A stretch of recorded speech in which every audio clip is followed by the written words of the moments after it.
Hello everyone, welcome again to the English Shooting weekly live stream. I hope you're all doing well, keeping safe and still trying to fight off the boredom with the lockdown. Let me know what you guys have been up to, if you've been able to do any sort of training, what sort of dry training you're doing, and all the sort of gun related stuff you're trying to occupy yourself. Again, how many times have you guys cleaned your guns by now? I'm sure it's certainly going to be in the dozens. But today was, if I seem a bit, I don't know, swept, a bit confused, it's been a mad rush making it back here to do the stream. Usually I'm sat here for maybe like half an hour, 45 minutes, an hour beforehand, and I get all prepared and sort of calm down. But literally just got back from the range probably about half an hour, 45 minutes ago, and had to put everything back, but I'll be getting onto that later. There's a lot of cool things to discuss. I managed to shoot some guns today that I haven't for a very long time. But of course, the stream is all about you guys asking questions, talking about topics. It's an opportunity to sort of engage with one another and have a general firearm chat. So if there's anything that you want to talk about, any particular topics, any questions, please put them down in the comment section below. I'll get through them. I'll try and answer as many as I can. I'm sure my good buddy Connors will be along at some point this evening, and I know that he does a great job of answering any comments that I don't get to in time, or maybe don't know, because pretty much anything I don't know, Connors seems to know, and a lot more. So yeah, again, I hope you're all doing well. Keep those comments and questions coming, and of course the last couple of weeks have been pretty mad with donations. So if you want to support the channel, if you want to see it get bigger and better, then please consider supporting. There is also a Patreon account if you want to do that, and I'm going to be talking a bit about some English shooting swag later on as well, but that's enough begging for the time being. But yeah, let's see what you're up to. Oh, I've just seen my mum's here. Hi mum, number one fan as always. So what are you guys talking about this evening? So hi Carl, how's it going? Thanks for joining again. Oh yeah, by the way guys, something I forgot, hit that thumbs up button if you're watching, if you're enjoying. Hit that thumbs up button. It does really help the analytics. And as always, because I'm running this on my own, if anything doesn't sound right or there's any technical issues, please let me know and I'll try and correct it as quickly as possible. So Carl's asking about the 20mm muzzle debacle with the Canadian ban. So this was a topic that I already had sort of on the board to discuss. So I think it's probably one of the biggest stories within sort of shooting and sort of the firearms world this week, so we'll delve straight into it. I haven't sort of read up in the specifics of it. I've been debating whether to do a video or not. It was sort of one of those topics for me that's sort of on the line. As long as I do it sensibly and I watch what I say, I'm sure it won't be an issue, but I need to do a lot more research. So I don't know the minutiaries of everything at the moment, but obviously if you guys aren't aware, there was a mass shooting in Canada recently, in Nova Scotia, and there's been mixed reports. Most reports that I've seen said that the guy used predominantly handguns, if not exclusively handguns, and some reports said he had rifles and maybe he didn't have rifles or he didn't use them. But at the end of the day, he was going pretty much, from what I've heard from reports, is door to door, effectively executing people. And the Canadian government, or the Prime Minister, if that's the right word for the head of government out there, decided to go after assault rifles, despite there being no reports of assault rifles being used, despite the fact that actually the way that the attack was carried out didn't have anything to do with assault rifles, and certainly the assault rifle, an assault rifle, whatever they are defining as an assault rifle, wouldn't actually have made any difference to the amount of people killed or not. So, of course, it was an opportunity. I've heard from a lot of people that this has been a long time coming. They've probably had the sort of the draft of it ready, and they've just been waiting for the right opportunity. Mass shooting, let's push that through. But interestingly, unlike the organisations here in the UK, there's been quite a significant pushback. There's a video that I posted today on EnglishShooting, and it's the CCRF, which is the Canadian Coalition for Firearms Rights, and it's actually a very, I think, an all-round like great approach that they've taken to it. You know, they haven't gone sort of, let's say, full American and, you know, screw you guys, it's our rights, we don't care. They've actually boiled down the legalities of what the government are doing. I think they're being very tactful about it, and they're launching a legal battle. Apparently there's a number of things that the government have not done, which they are required to, and they're saying that it's probably going to go it goes against some of their laws or rights that they have out in Canada, and I think it is the right basically to protect oneself. So they're, you know, they look like a well-funded organisation. They're going to mount, they've already got a team, so they're going to mount a legal challenge. So it'll be very interesting to see how they do, and more interestingly, if they win, the way that they're going to win and the points that they're going to try and put in place will set quite a massive precedent. So it's, I guess it's sort of like the win or lose sort of moment. Either it's going to go either way from here. If they end up winning, not only will they fight off this ban, they'll actually secure more precedent and more security for firearms owners out there. If they lose, it's unfortunately going to be a slippery slope. So incredibly important. But I think they've honestly lost the plot. I've always sort of championed Canadian firearms laws as being like the best of both worlds. You sort of have the control, the checks and balances, and I would say the overall sensibility of, say, UK firearms laws, and I use that term very sensible very loosely, but then they are a lot more free, like America, in terms of what they can own. And I think they had a perfect balance. And the fact that somebody obtained guns illegally and then decided to go and kill people, which is illegal, like we all know, what is a gun ban going to do? He obtained the firearms illegally. Taking them off of law-abiding citizens is not going to do anything, and it's just absolutely madness. It just goes against everything that I usually think about Canada in terms of you know, the way the country is run. I remember there was a post a while ago of the cabinet for, you know, running the country, and every cabinet minister in charge of a department, so, you know, the Department of Agriculture or Education or Health, they were actually like previous professionals in that trade. So the secretary or minister for health was a previous doctor, the minister for agriculture was an ex-farmer, and the person for education used to be a teacher.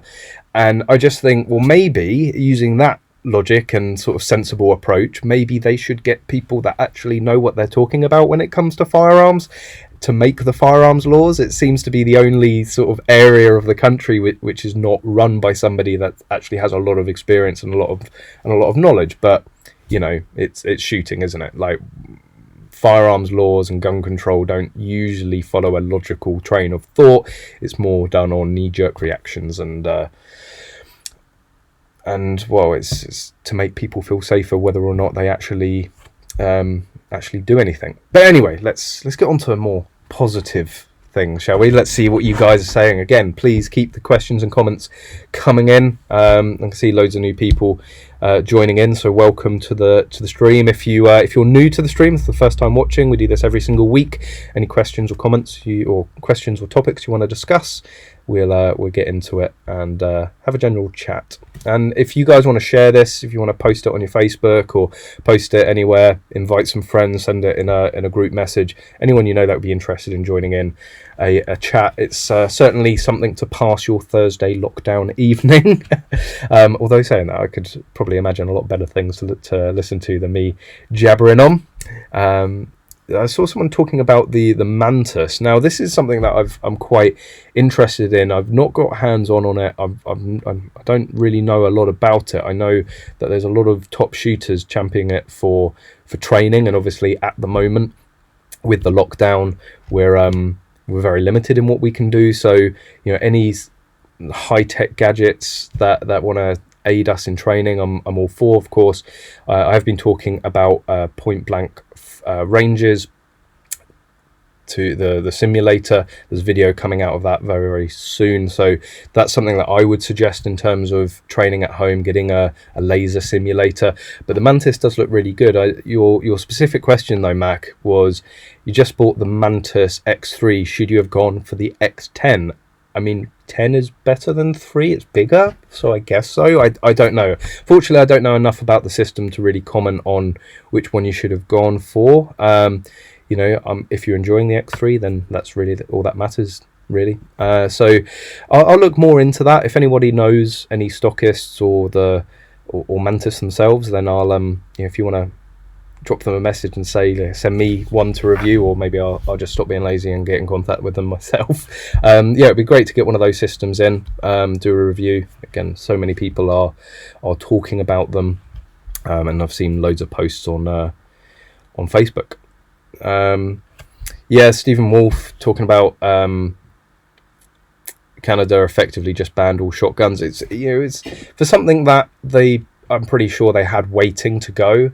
It seems like an absolute shit show, really. None of it's thought out. I know the whole premise of banning a gun that wasn't used to then prevent something that didn't happen is a bit ineffective anyway, but the wording, I've seen various highlights of it and it just looks absolutely ridiculous what they've done. So yeah, it's hopefully again the CCFR can fight it. I know it's probably a bit late in the day for energy drinks, but I'm feeling quite quite drained after today's activities. I do have Pepsi, don't worry, I haven't switched. Oh, Dupe is on the loo. Apparently the poo is not coming out, and too much meat during lockdown. I mean, that will do it. I mean, when I go on a proper biltong feast, Jesus, the next couple of days are a bit painful, let's just say that. I mean, I do appreciate the update, I do appreciate the information, but I mean, keep it firearm related. I mean, you know, not really topical onto what we're talking about. So Carl Volt saying, short version, Canada might have banned all shotguns due to a ban on muzzles over 20mm in the opening, and removable chokes on 12 gauge make it over 20mm. Now, something like that, it does seem like they've been pretty stupid and obviously not thought it through. But then when I think about it, it's just the sort of thing that they would do. Obviously, again, there seems to be no logical reason for putting in the ban that they've put in, and then to include stuff like that, you know. So they're obviously just out there to take as many guns out of law-abiding citizens' hands, and they're probably just going to go, oh yeah, we didn't realise, really sorry about that. And then it's going to be an argument of, well, can you change it? No, it's good. Yeah, it was a mistake, honestly, but yeah, it's good. Whatever. You don't need a shotgun. I mean, that's the thing that really annoyed me actually about it. The one comment from is it Taru? I don't know. He's a knob anyway. So he said something that the style of rifles that they're banning are not used in sport.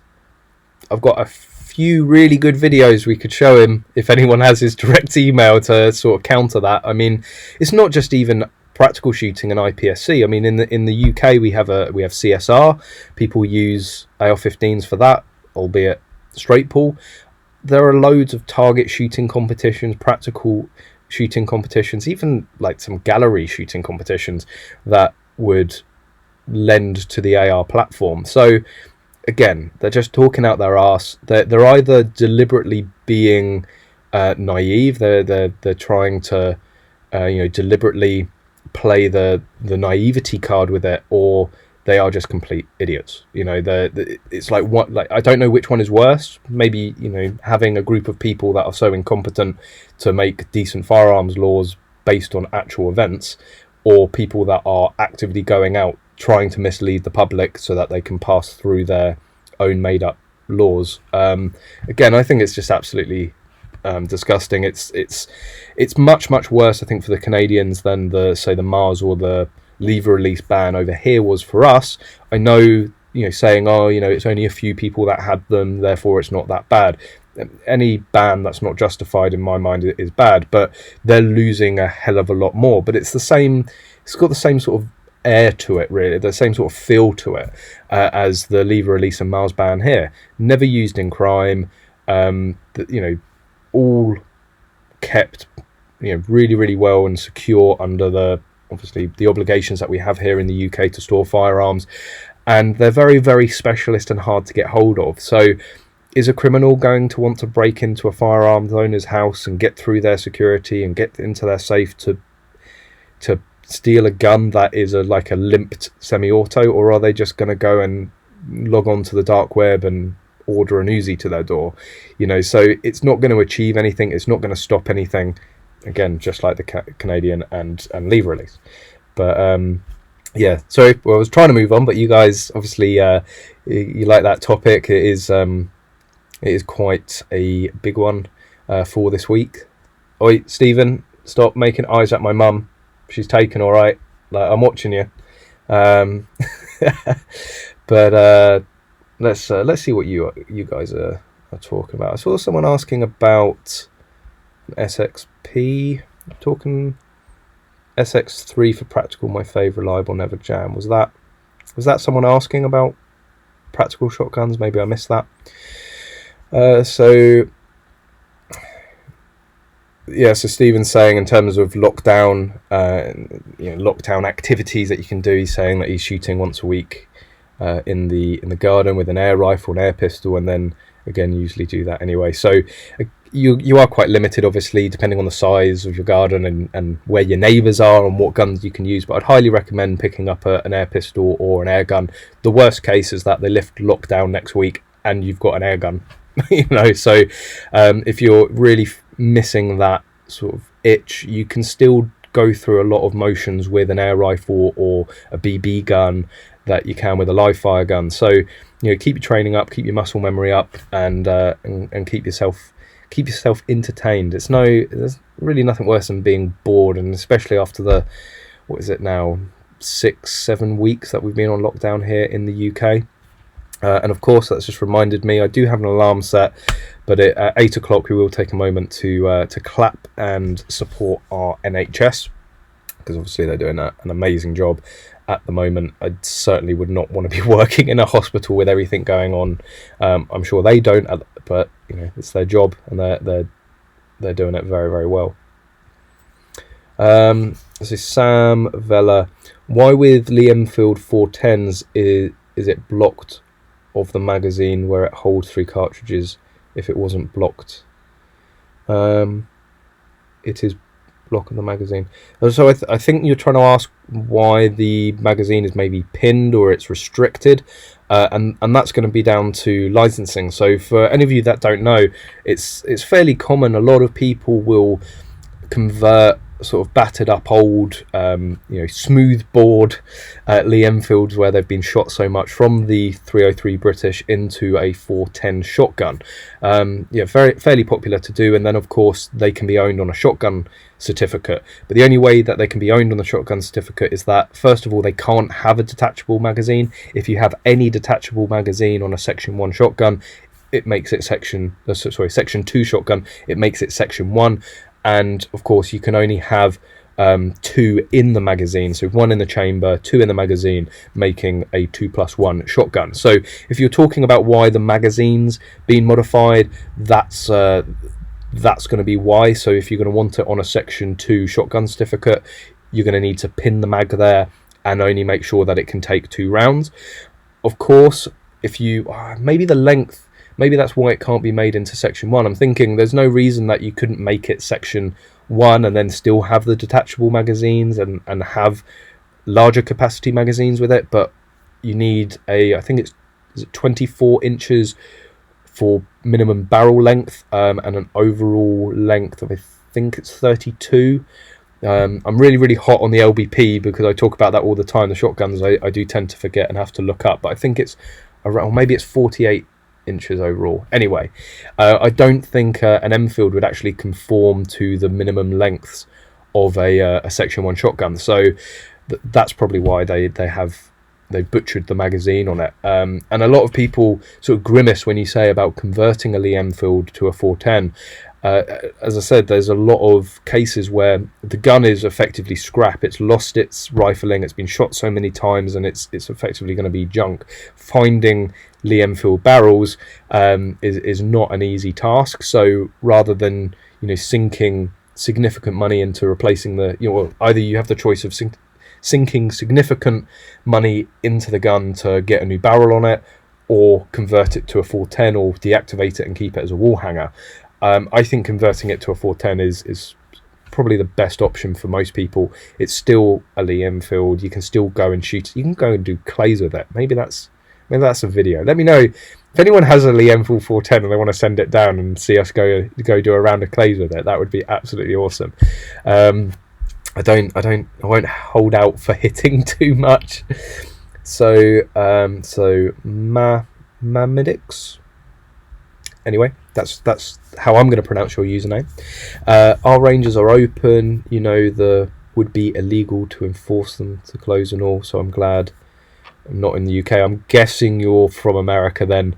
I mean, again, that's just one of the great things about having the right to own firearms out there. The ranges become a right as well. You need to be able to practice. You need to be able to go and make sure your firearms are functioning correctly.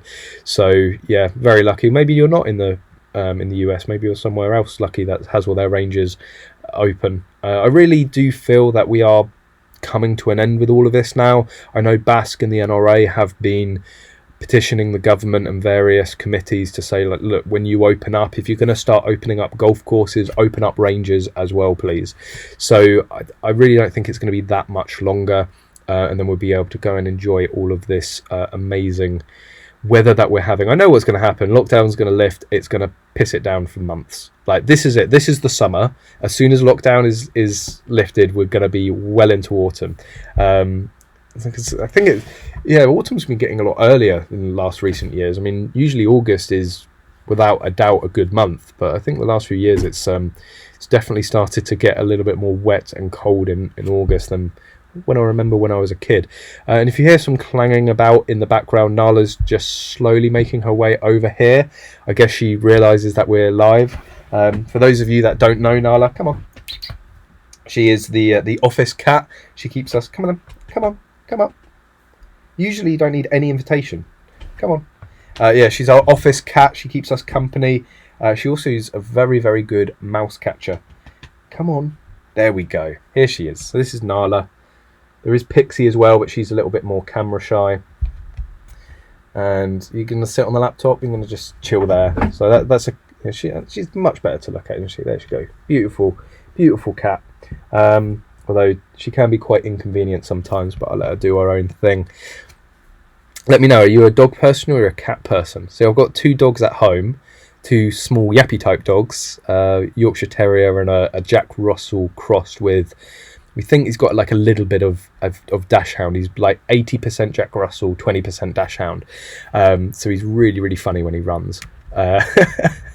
I need to do a video with those two because obviously being terriers, they're ratting dogs, and on the estate they've got various farms and outhouses, and where they're very, very domesticated, they've never been bred to catch rats, but more and more recently, we've got a bit of a rat problem at the moment where I live, and they've been getting them, and it's really fascinating, I think, to see these dogs that are very much domesticated. They've never been trained, they've never been taught or shown how to do it, and they see a rat and they know exactly what to do. They're very, very effective, and it would be great to just let them go and go properly ratting with them. So yeah, if you want to see that, let me know. I know that's not really shooting related, but I know terriermen are very much within sort of the shoot. There's a big crossover between sort of terriermen and shooting. It's all very sort of field sportsy, outdoors, pest control and all that. So let's Megan and friends that have shot and trained with Taran. Well, hi David, thanks for joining. Megan has friends that shot and trained with Taran. Who are you talking about, Megan? Who's Megan? Did I talk about Megan? Oh, are you talking about Merkel or Windsor? Is it Windsor now? I guess so. That is actually another topic, by the way, guys, that I want to talk about. It's not really a very positive topic, really. It's just a bit of a moan, so I'll wait until later on in the stream. But of course, the news broke of Prince Harry selling all his guns to appease Meghan. But let's just leave it there for the moment. Let's see what you guys are doing. I've got Paul here from the World Gun Owners Association. Thanks for joining, as always, Paul. Again, if you're looking for any groups or forums, is Nana all right now? Do you want to go out? Do you want me to open the window? She can just hop out herself then. Yeah, if you're looking, I've had a couple of questions recently about sort of sources of information on Facebook or forums. Of course, English Shooting does have a Facebook group. Loads of people in there that if you ask questions, they will help you out. They'll try and answer them to the best of their ability, and I try to keep up with everything as well. But the World Gun Owners Association, if you want to branch out from more than just UK centric stuff, then the World Gun Owners Association has a real mix of variety of conversations and topics that are discussed there. So go and check them out. Another forum actually that I recommended to people, if you're not on Facebook, if you don't want to go and join a group, and you're based in the UK, I always found Airgun BBS a really good source of information. Certainly very early on in my sort of shooting pursuits, I sort of sucked in a lot of knowledge from there like a sponge. And there's also a buy and sell. Got a lot of good bargains on there, including an 870, which I can't remember if I was running the channel at the time, and I might have been, or just never got a chance, but I ended up picking up an old like 1970s 1980s Wingmaster, like the good version of the 870, for about, I think it was like 150 quid.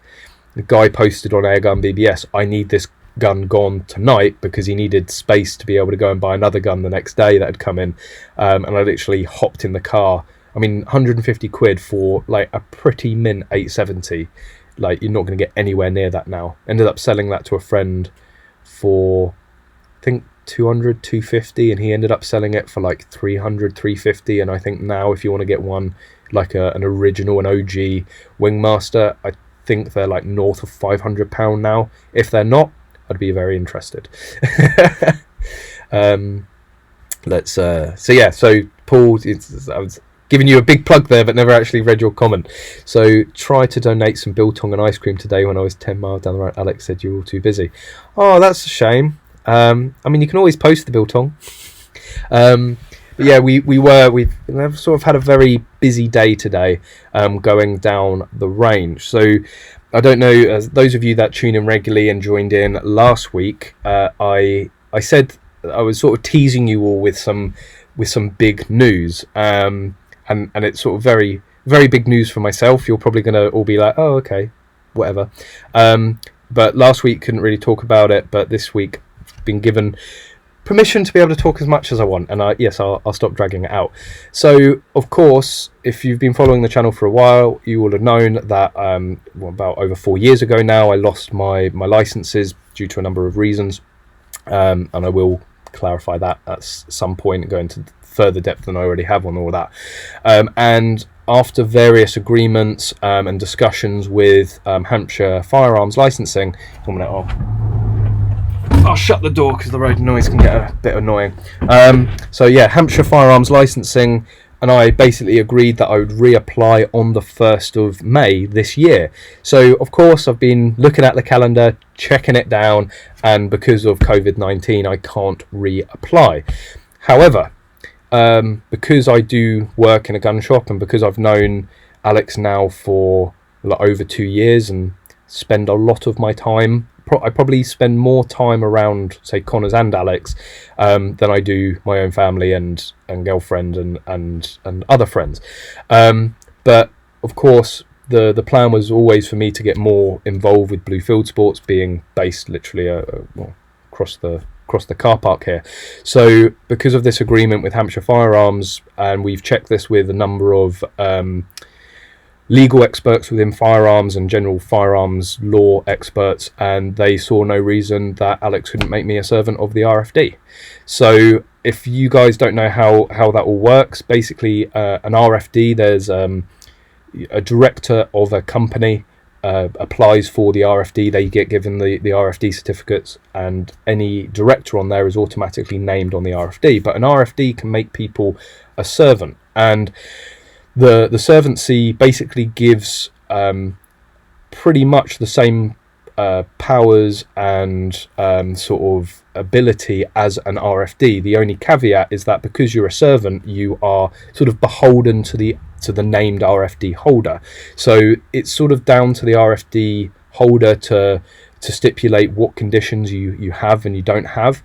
The condition with Alex, and Alex has a number of servants, be that sponsored shooters and people that deliver guns, so you can order stuff and have them delivered, although they need to be signed on to the license here. And basically his caveat is, look, if you're doing something for the gun room and you need to make a decision like buying a gun or selling a gun, let me know first. If you're going to use the powers of an RFD, just check with me first, I'll yay or nay it, and that's it. But being an RFD servant allows me to shoot pretty much anything under Section 1 or Section 2 now.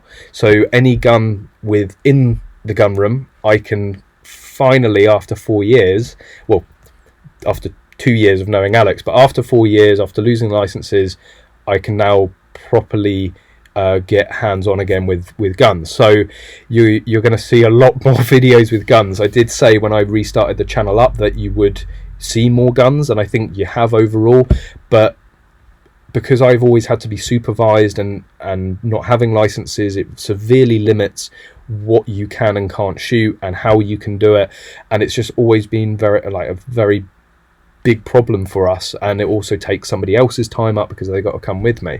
Now I am able to go down to the range here, pick any gun I want and go and shoot it, no problem, no questions asked. And the way that it works in terms of appointing a servant is that an RFD is only obligated to notify the licensing department. So it is Alex's decision who he makes a servant, and Hampshire can push back. We haven't heard anything yet from them. They may come back and say no, and then obviously it has to open up discussions. But as far as it stands at the moment, I have the full sort of legal capacity of an RFD.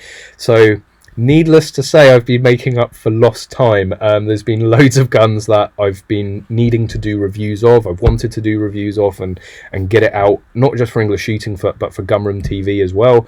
And I'm now able to do that. So today I wanted to reshoot a video which was what guns can you own in the UK. It's a very popular video. It gets a lot of new subscribers. It's a video that a lot of people find the channel via, and I think it's just me sat at my desk like 5 years ago, so having access to pretty much any type or variety of firearm, decided to load up one of the Gators with a representative of sort of every gun that you can own in the UK under Section 1 or Section 2, and went to the range. So that's why it was a pretty long day. That's why I'm pretty exhausted, because it was a lot of guns, it was a lot of shooting, it was a lot of filming. So that video is going to come out soon. It's not really aimed at people that are already in shooting or maybe are quite clued up on firearms laws.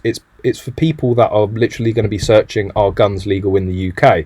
And obviously I answer that question pretty early on, because there's a table full of guns, but I also go through what varieties and what sort of types of guns. So I do have a picture here. I've never done this myself. It's normally Alex that does this, but I'm going to try and get a picture up.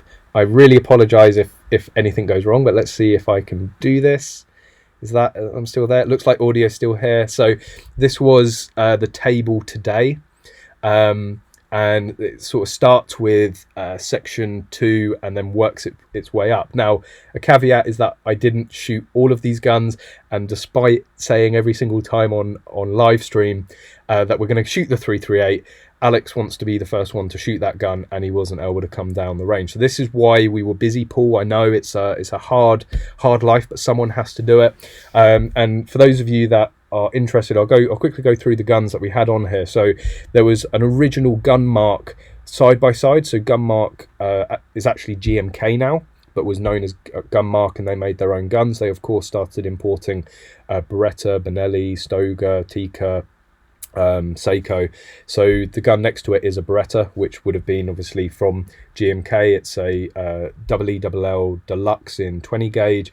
We've then got a gun that might be very familiar to Paul, so I'm sort of post asking permission if I could use your gun for this video, Paul, but I really hope that's okay. Maybe I need to send you some biltong for the favor, but that's actually Paul's SXP, so it's a section 2 pump action 12 gauge. Then next to that is the Caliber Innovation Syscar. It's a new variant they're bringing out, but it's a straight pull 223 AR-15. That's a Marlin 1894 in 44 Magnum next to it, and that's actually in the new blue form rifle stocks upgrade stock, so fore end and stock from form rifle stocks. Then there's a Canon, because why not? I mean, that's not actually a live firing cannon, it's a signaling cannon that they start boat races with. But still, I think it's always quite funny when you tell people, oh yeah, you can legally own cannons within the UK, and that's just to show that. We've got a couple of section 1 shotguns. I know it's getting harder and harder to see, but because you can't really see them in detail, I'll just skip over them. They've basically a Benelli M2, a Benelli Supernova. There's a Lee Enfield there. I'm struggling to see actually what is there. Oh yeah, there was so Lee Enfield in 303. You've got the 416 HK 416, Smith & Wesson 1522, and of course the Ruger Precision 338 Lepore, although didn't get a chance to shoot that.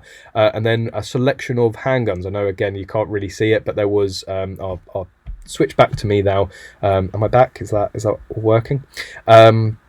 So let me just get, I have a hold screen just in case things go wrong that I need to hit. So at the very end of the table there was the Chiappa Rhino in 357, the CIP22 long barrel pistol, an Allen Westlake, the sort of black powder nitro guns, and also a Colt nitro gun, which, well, it's actually like an original black powder gun, which Alex definitely wouldn't let us shoot because he's like, that's an ornament thing, like he doesn't want to be shooting it.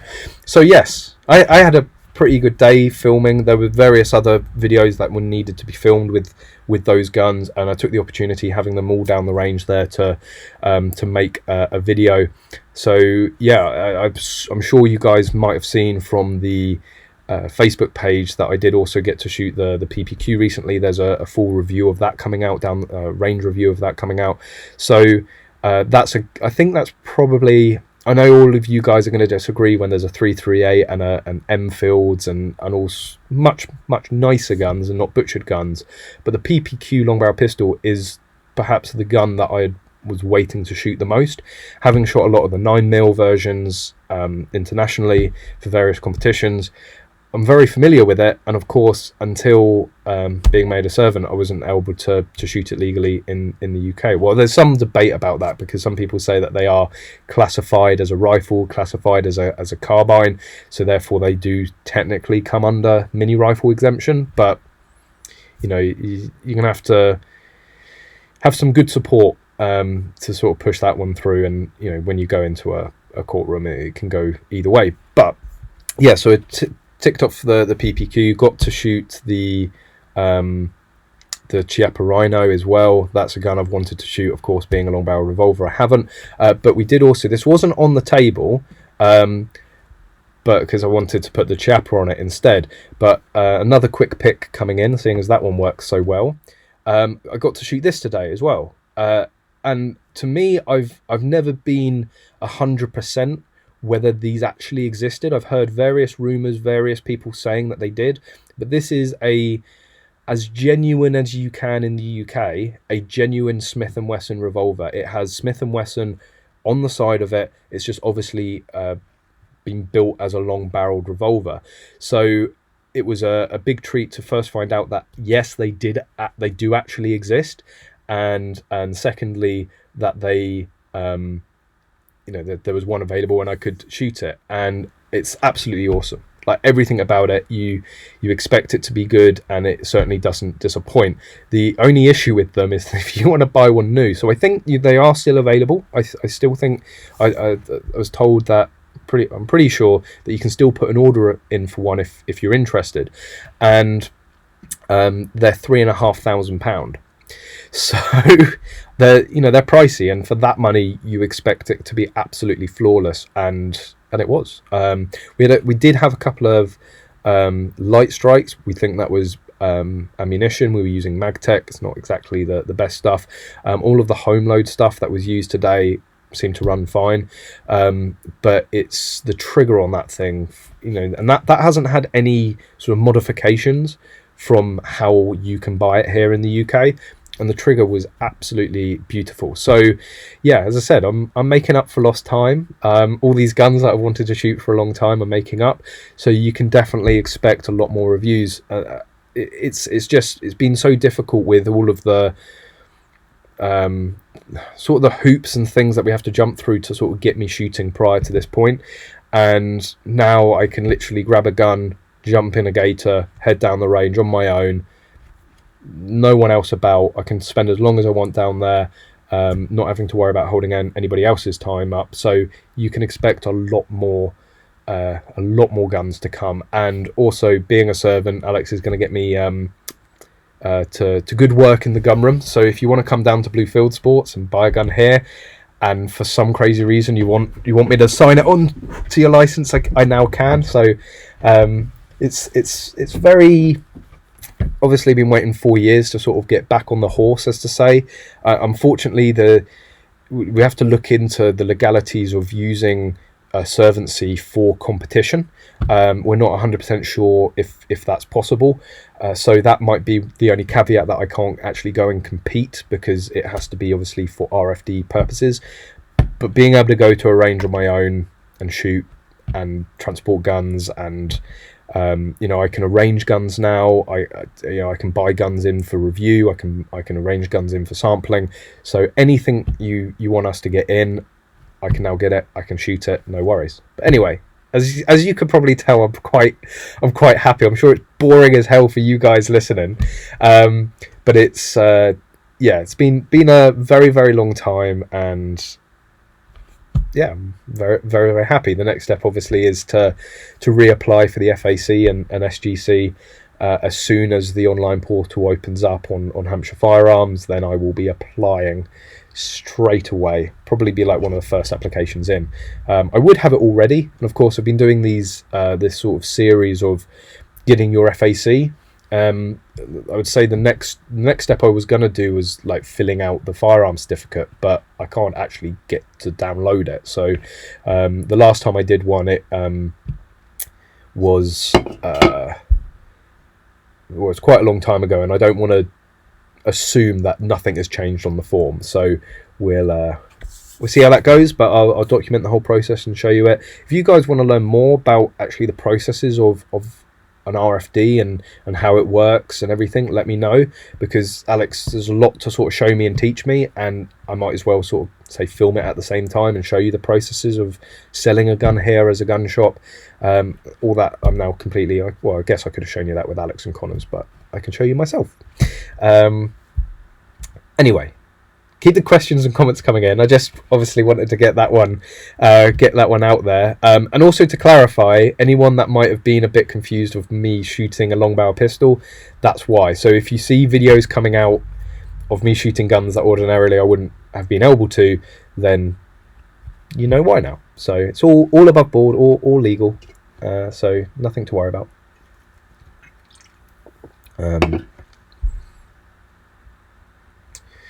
Let's see. Sorry, guys, I'm just catching up on your comments. Captain criminals will always find a way to get weapons. Stopping law-abiding citizens from buying them is just ridiculous, in your opinion. Yeah, I mean, you know, I get into some discussions with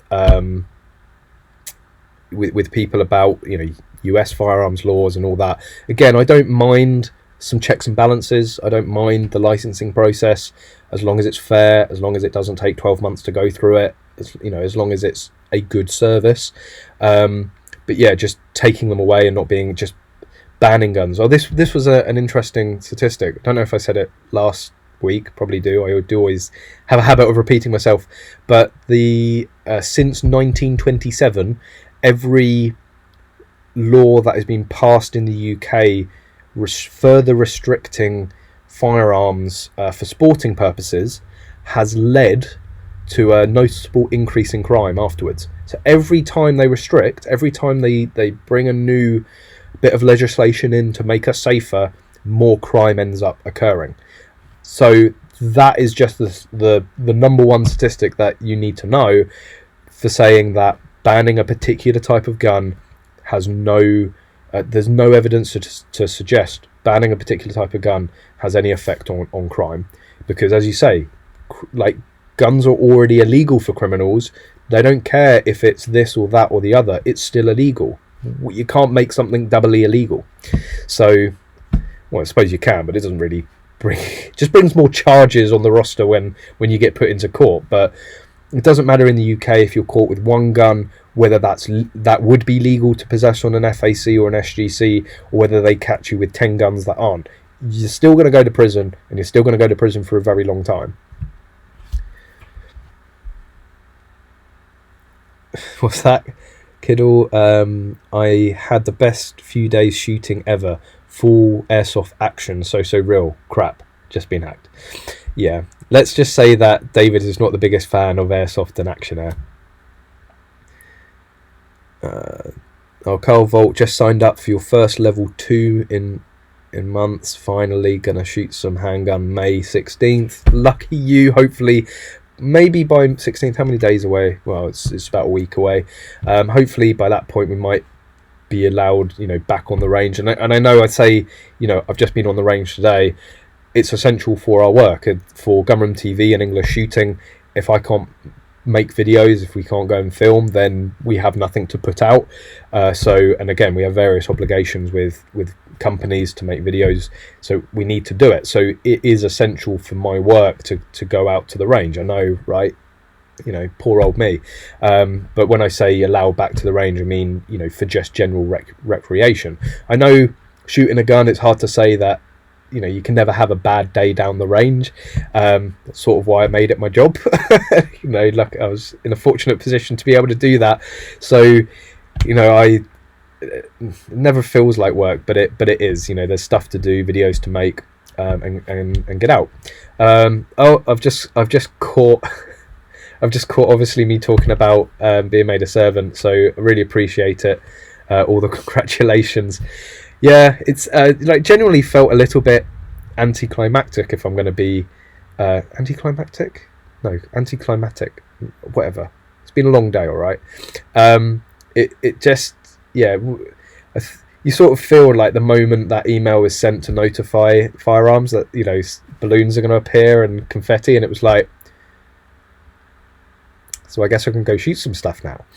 So, but yeah, I've seen Dupe English Shooting helped me get into the sport, so glad got it back. Look forward to seeing you at Bisley Practical Shotgun Comp. So, yeah, I mean, just to be clear, I don't have the FAC and the SGC back yet, but being a servant of RFD, I'll take that. So yeah, I'm looking forward to shooting at Bisley again. Again, the agreement I have with the NRA is once I get my licenses back, that they'll consider me for membership until such time. Maybe being an RFD servant, they might look at it again, but I don't know. They're very, very funny because I'm obviously not their number one fan, and they're not exactly my number. Well, certain people of the NRA, not the organisation of a whole, aren't exactly my number one fans. I'm not. you know what I'm trying to say. But yeah, hopefully, you know, if I talk to Andrew Mercer once I've got my FAC back, I do very much hope that they'll allow me to have a NRA membership. I can't promise that I'm not going to voice issues that I see with the NRA, but I think I've been quieter than usual, let's just say, recently. So DATV, can you get a 338 Lapua in England? Yes. So this is one of the things that I wanted to do with this video of all the guns on the table, is not just say yes, guns are legal, but show you what you can have. And the 338 Lapua is for sale in the gun room. You can buy one. We're not restricted in any way, shape or form on caliber here in the UK. So, you know, most people say, yeah, you can even own a 50 cal. You can go above a 50 cal. You know, what's the elephant round? Is it a 750? Like, I can't remember what's on the end of it, but is it a 750 nitro? But yeah, you're not restricted as long as it is a bolt action or a straight pull, or lever release or Mars until they ban them. You can own one. So any caliber you can dream of in a bolt action, you can legally own in the UK. And again, we will at some point shoot that 338. I just think it's a case of, maybe it's got to the point where literally just taking it to the 100 yard range will be enough, because we build it up so much. But I really think shooting that gun at 100 yards is just a complete waste. So, you know, I really want the opportunity to take it somewhere longer range. Luckily now, as an RFD servant, it is, you know, we do need to sight that in, go to a range. Maybe we'll find a range. If anyone has like a 600 yard plus range that isn't the NRA, because they don't like us filming there, I mean, you know, free promotion, right? Who wouldn't want free promotion? But if you have a range that doesn't mind a load of cameras and us turning up that 600 yards plus, then we will bring along a 338. So we've been meaning to film that. That's actually a gun that has a lot of obligations, because there's a lot of companies that have been sort of very good. And I know that I believe it's, if I get this wrong, it's not going to be good. Let me just double check something, because I don't want to get the wrong company. I'm pretty sure it is. Let's see. Yeah, so it's Viking Arms that is the Ruger distributor importer, and Alex was able to get, let's just say, a favourable deal on the gun, because we're going to be making a lot of videos with it. Country Sports Wholesale, who are a UK importer and distributor of Vortex optics, and of course you know how much I love Vortex. They sent an absolute beastie. It's a Vortex Razor HD. I want to say, is it a 6-24? It's one of the sort of high-powered mag scope, not like the 1-4 or the 1-6 that you can get. It's a serious bit of kit, and they've given us that to put on the rifle, and Wildcat as well. Wildcat moderators. It's one, once I've got my FAC back, I do want to get one of their mods for the 1522. They make a range of astounding mods. They actually made a custom 338. They don't, well, I don't know if it's on their website they might have put it on their website now, but at the time they didn't make a moderator for a 338. And this is the great thing about Wildcat, is they will listen to you. If you want something custom, they can make it. They make everything in-house. So if you go to them, can you do a 338? They're like, yeah. So they've donated that. So a big plug for all of those companies for supporting us and giving us some really nice gear. We really do need to get out to the range and shoot that. Maybe the first video should just be zeroing it in at 100 yards. If you think that would make a good video, then we'll go and do that. Tech Gaming 45. If you need another camera operator, I'll gladly help. I've got it down. Well, this was sort of a funny realization. Was back prior to losing my licenses, obviously I did a lot of shooting on my own, and I was making videos on my own. So I was incredibly experienced in making videos on my own, setting everything up and getting the focus, and just making sure that it was right. And then I went down to the range on my own with the PPQ to film that. And of course, for like the last 4 years, I'm used to having someone there that I can ask, oh, please check the focus, please check the audio levels, just go and check it while I'm there, stood on the spot. when I got down there, I was like, I'm gonna have to do this on my own again. It's like a very small problem in comparison. So yeah, when the video of the PPQ comes out, when you see the sort of angles that I've got, you can understand why it's maybe a little tricky to do on your own. Unfortunately, Connors is a fantastic. I say unfortunately, he's a fantastic camera operator. He's got a lot of experience with photography and video himself. So we are all good for camera operators, unfortunately. But if we do ever need any help, I'll let you know. If you just want to come down, well, what am I saying no to, like, help? If you want to come down and help make a video, if any of you want to come down and help make a video, I can assure you it takes a lot longer, and it's maybe a little bit more boring than you might think, but you're more than welcome. And also, you know, becoming a servant and being able to not only shoot guns on my own, but I can actually take other people out now. So, you know, if there's a gun that you want to demo and it's legal for you to go and shoot it as a demo gun, here I can take people out to the range. And also Connors does a lot of training with Bluefield Sports and does all the UK PSO safety courses, so I'm wanting to get more involved with that. And an idea, this is very much pie in the sky at the moment, but an idea that I had is to have another sort of activity. So the training, anything you want to do, Bluefield Sports can do it in terms of training or try shoots, but I wanted to do sort of my own, say, like English shooting package, which is like a flat rate. You get a certain amount of ammunition. It's you can pick from a selection, like a fixed selection of guns, and sort of run these as experience shoots, like purely experience shoots. So, you know, I'm not going to claim that I'm the greatest tutor or teacher or coach in the world, but I know there's a lot of people that watch this channel that have never fired a gun, and like my main mission is to get as many people shooting a firearm as possible. So, you know, I want to be able to do something that isn't just video, isn't just maybe promoting the sport or breaking down the sport, but I want to get really hands-on with getting new people shooting. So that's something I've got an idea about. I haven't talked about it with Alex yet. I'll hash that out. He might just go no, but we'll see what we can sort out. So again, if you're sort of interested in any of that, keep an eye out. So a few of you are fairly impressed with the with the table of guns. Just catching up to those comments. Yes, David, left-handed Siskar. I think I did say it was a Siskar, the Caliber Innovation Siskar.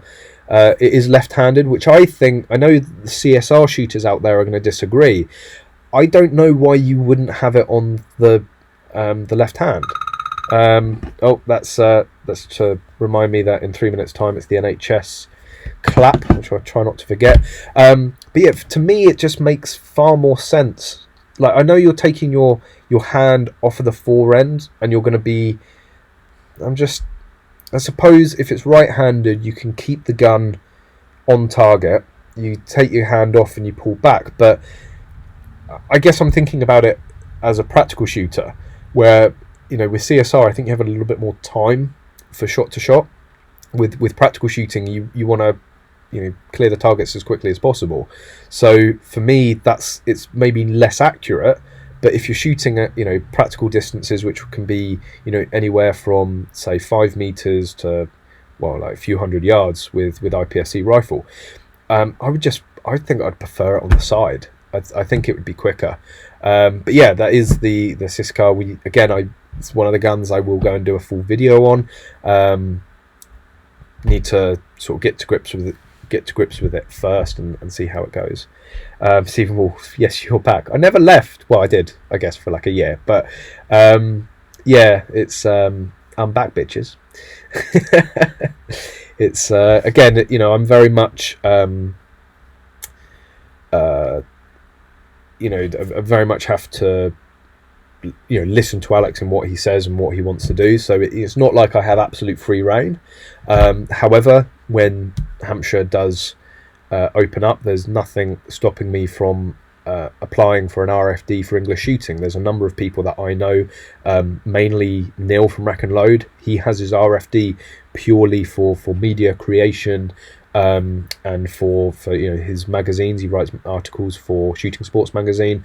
So there's absolutely no reason that English Shooting couldn't justify an RFD, and then that would solely be down to me. I do feel maybe a little bit nervous given what's happened over the past 4 years for Alex, but he's, you know, we've listened to some very experienced and knowledgeable people. He's very, very happy that everything's good and golden. So it would just maybe make me feel a little bit better. You know, I not that I plan to do anything wrong at all. I'm going to certainly cross every T and dot every I. But if there are, say, any issues, it's a little bit more comforting to me to know that it's my RFD on the line, not necessarily somebody else's. But Alex is confident. We've run through all the scenarios. What if this happens? What if that happens? And he's like, no, we're all good. We're very confident. But anyway, been jabbering on. Let's see what you guys have been talking about.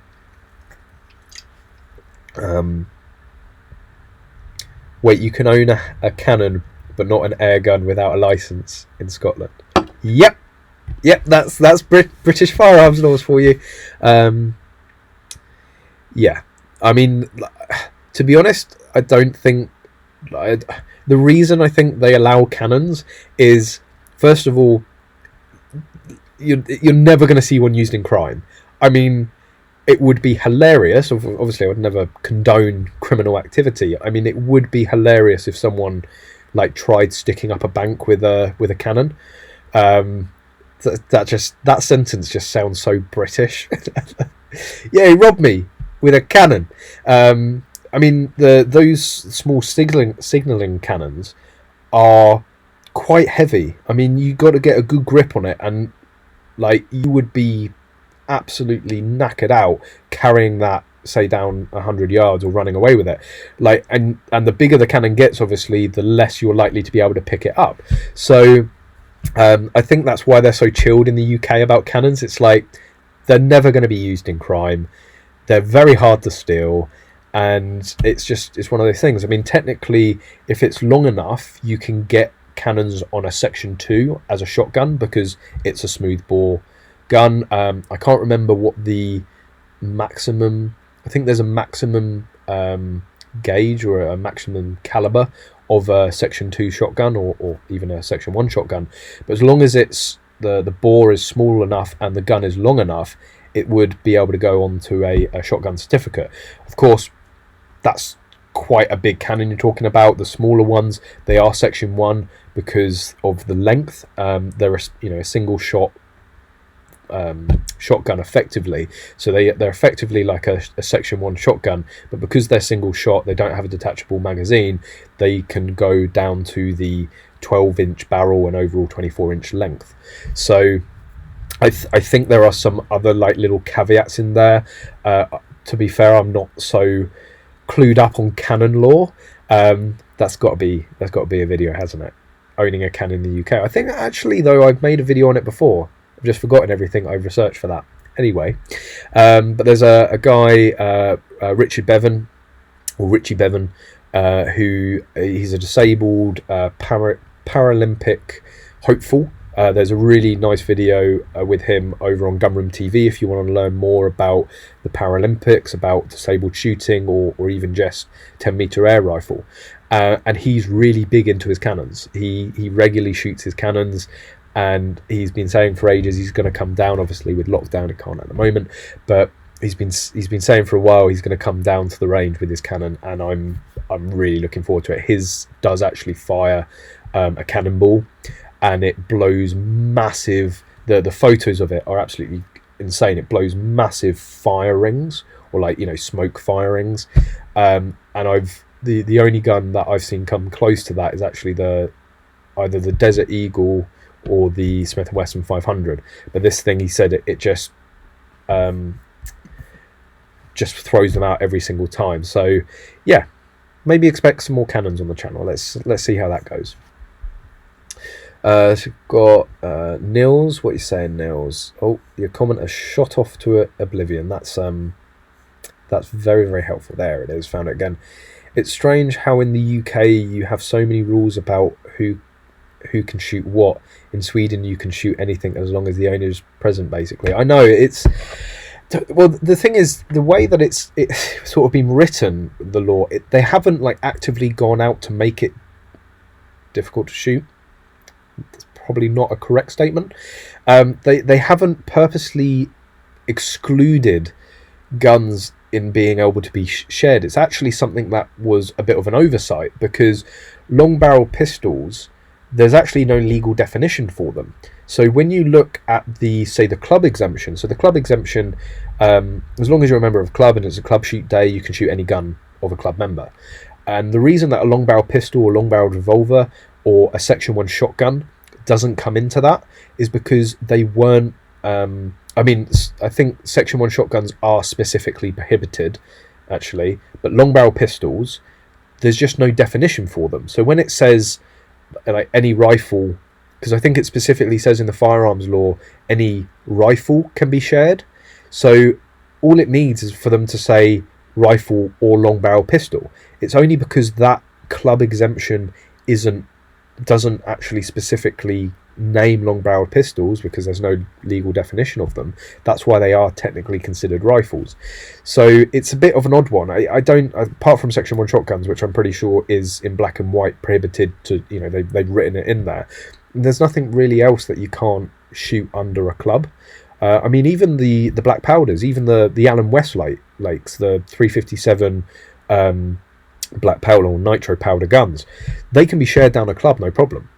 But you put a rod on the end of it and a long barrel, and you fill it through like a cartridge or a cased round, then it's suddenly illegal. It is very, very odd. But it's the way. I mean, that's why I say, and people sort of take this the wrong way. I say we should overhaul our firearms law, and a lot of people take that as, oh, you just want everyone to own guns. You want to abolish firearms law, and that's not what it is. Again, I say all the time, there's a number of laws that I fully support, but where it's evolved over like 100 years now, it's just become so disjointed that like a bit has been added here and that's been rewritten, but it's all so very mismatched. And really what they need to do is sort of wipe the slate and start again. The issue with that is that if they wipe the slate and start again, you can guarantee that we're going to lose a number of firearms that are currently legal to own, and they will go to be being illegal and not being able to own. So it's like, it's needed, but you know they're going to take the opportunity to bring in further restrictions, further bans and things like that. So it's almost like just leave it be and just deal with the headache that our firearms laws are. But yeah, it is odd.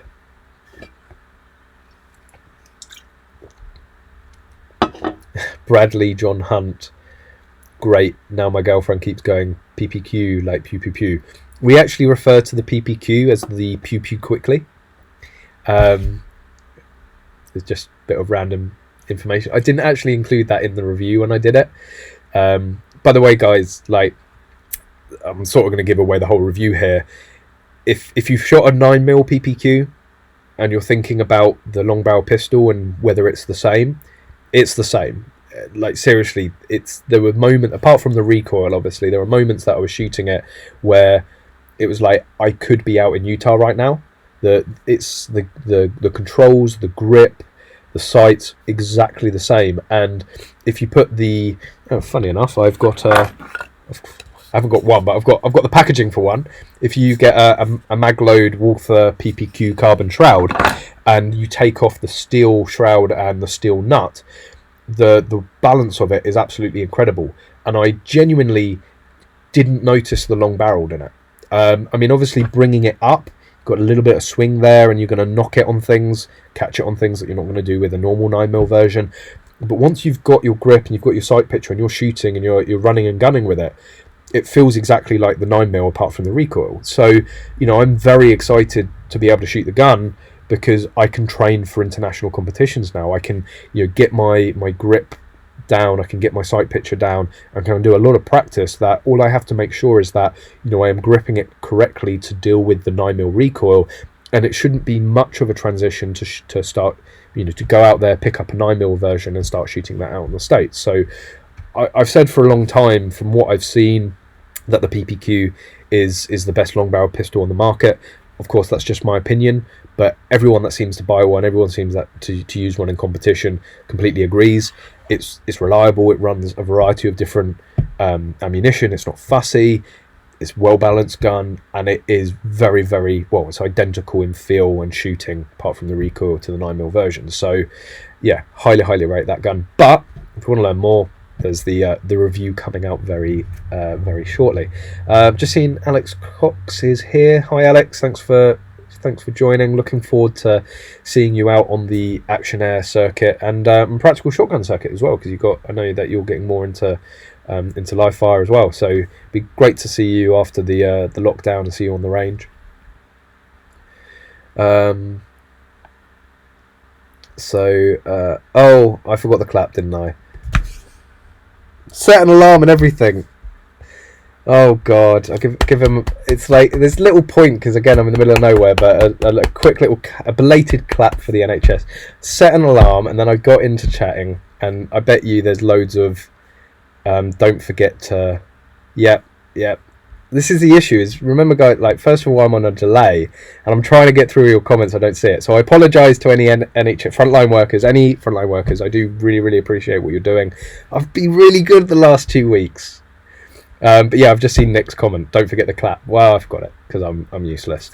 But thanks for joining, Nick. I know you've probably gone now, but when you watch this back, because you said you were, thanks for joining.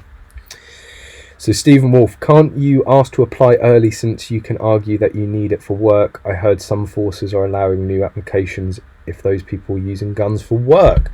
That's an interesting point.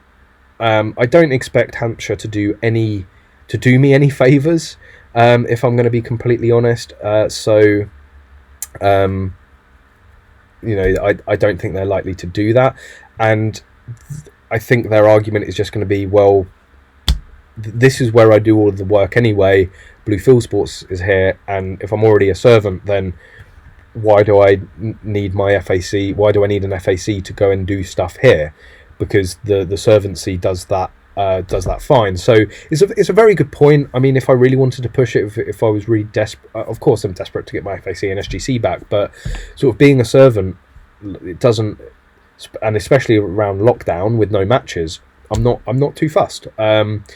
And I'd just rather not give them the hassle. Like, I think it might be interesting enough me getting my licenses back, never mind trying to get them to put in early. But yeah, that is a good idea, and I can imagine. And again, for work, I mean, yes, I do need it for work, but I need more of the servancy. I'm not a pest controller. I'm not going out into the fields to say. So, we'll see. Maybe depends how impatient I get. At the moment, I'm pretty loving being an RFD servant, if I'm going to be completely honest. Which means, Alex Florence, now you'll have to start shooting UK PSA, long barrel firearm, NRA handgun matches so I can show you how it's done. Yeah, watch out, Alex. Remember that we have a private range, and I'm here pretty much every day of the week. I'm going to be doing a lot of shooting, mate. We've and you still, apart from when was it? Apart from the little level ones that we've been doing, I don't think you've ever beaten me in a match. So just remember that, especially when 9mm handguns are involved. Carl Volt, this is when I mentioned my 4-inch Smith & Wesson 5.86. I know like the 4 inches isn't necessarily considered a snub nose, but in my like top 10 dream guns is a Smith & Wesson snub nose revolver. There's just something about them. What was it? No, the 500 wasn't a snub, because you can get the Smith & Wesson 500 as a snub nose. I don't think that was the one that I actually got to shoot, but that would be like the gun. Although having a snub nose 500 is sort of a bit pointless because it's a mammoth gun anyway. But yeah, I'm jealous. I'd take a 4-inch Smith & Wesson. So Alex Cox, hey Callum, I'm thinking about getting an LBP revolver for some practical matches. Any suggestions? Yes. If you've got the budget, £3,500, £3,500, the Smith & Wesson. Again, didn't do too much shooting with it today, but it is the competition gun, really. The Taurus, I mean, the Chiappa Rhino I would use in competition. There's a number of people that have told me that have used it a lot more, because obviously I've just put a few shots down today down the range, so I don't have a huge amount of experience with it. But people that do have said the Chiappa Rhino isn't necessarily suited well to competition. The Taurus, I know that they don't make the Taurus anymore, but you can pick them up on the second-hand market. They're not horrendously expensive. I think they're around the £1,000 mark. So, you know, if depending on budget, if you're budget conscious, I'd go for the Taurus. There's loads of people that use those in gallery shooting, and I think even practical shooting here. If you're going to say screw it and you know, sort of push the boat out, get the Smith & Wesson if you can get hold of one. It just an awesome gun, and that's from only a number of shops with it. Bradley John Hunt, I'll happily come by a cheap second-hand shotgun once my SGC and FAC are finished processing after the lockdown, so you can do a video about signing it onto your licenses.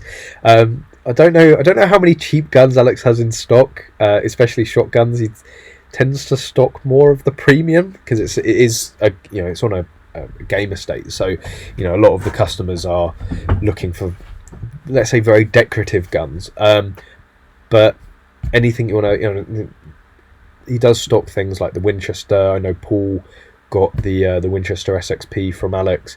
There's the Stogers, so there are, let's say, inexpensive guns for sale. If you're getting your FAC and you've got a 2.2 slot and you're looking at getting a 15-22, which I would highly recommend, they're in stock here as well. So yeah, if you want to come down, buy a gun, I'm not going to have a problem with that. I'm sure Alex isn't going to have a problem with that.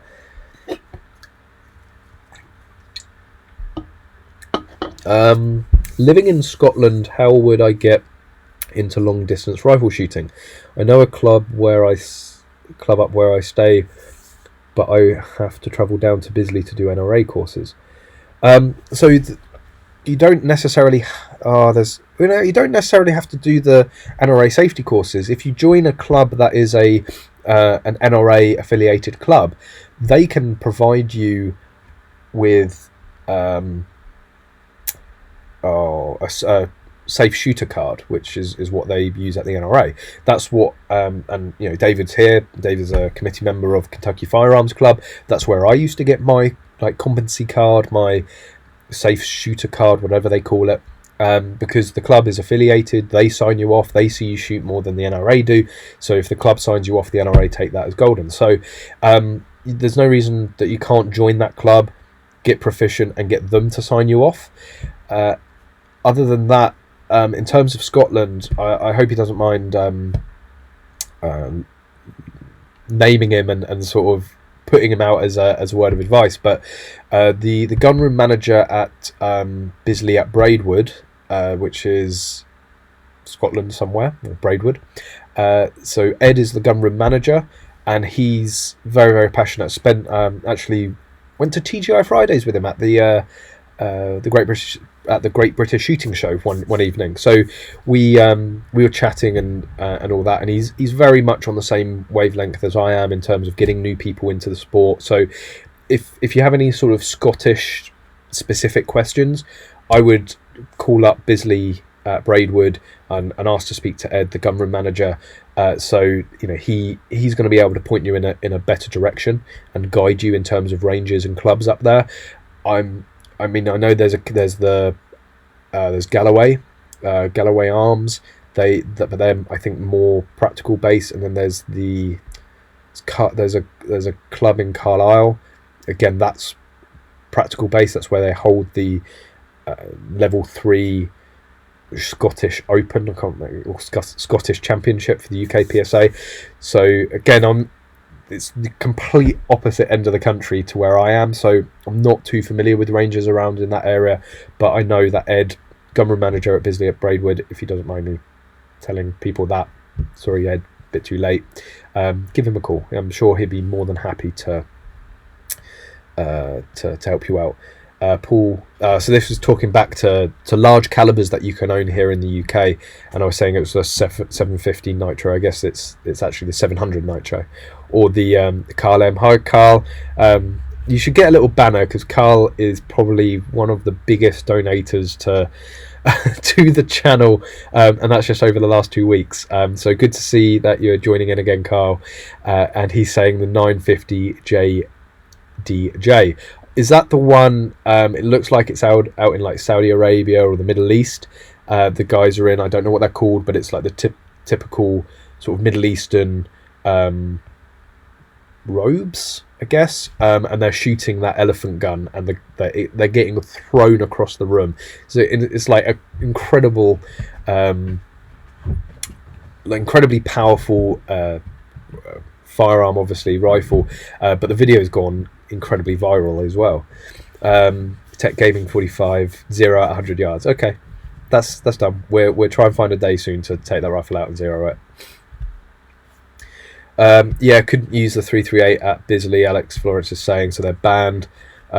Too powerful, too much noise, unfortunately.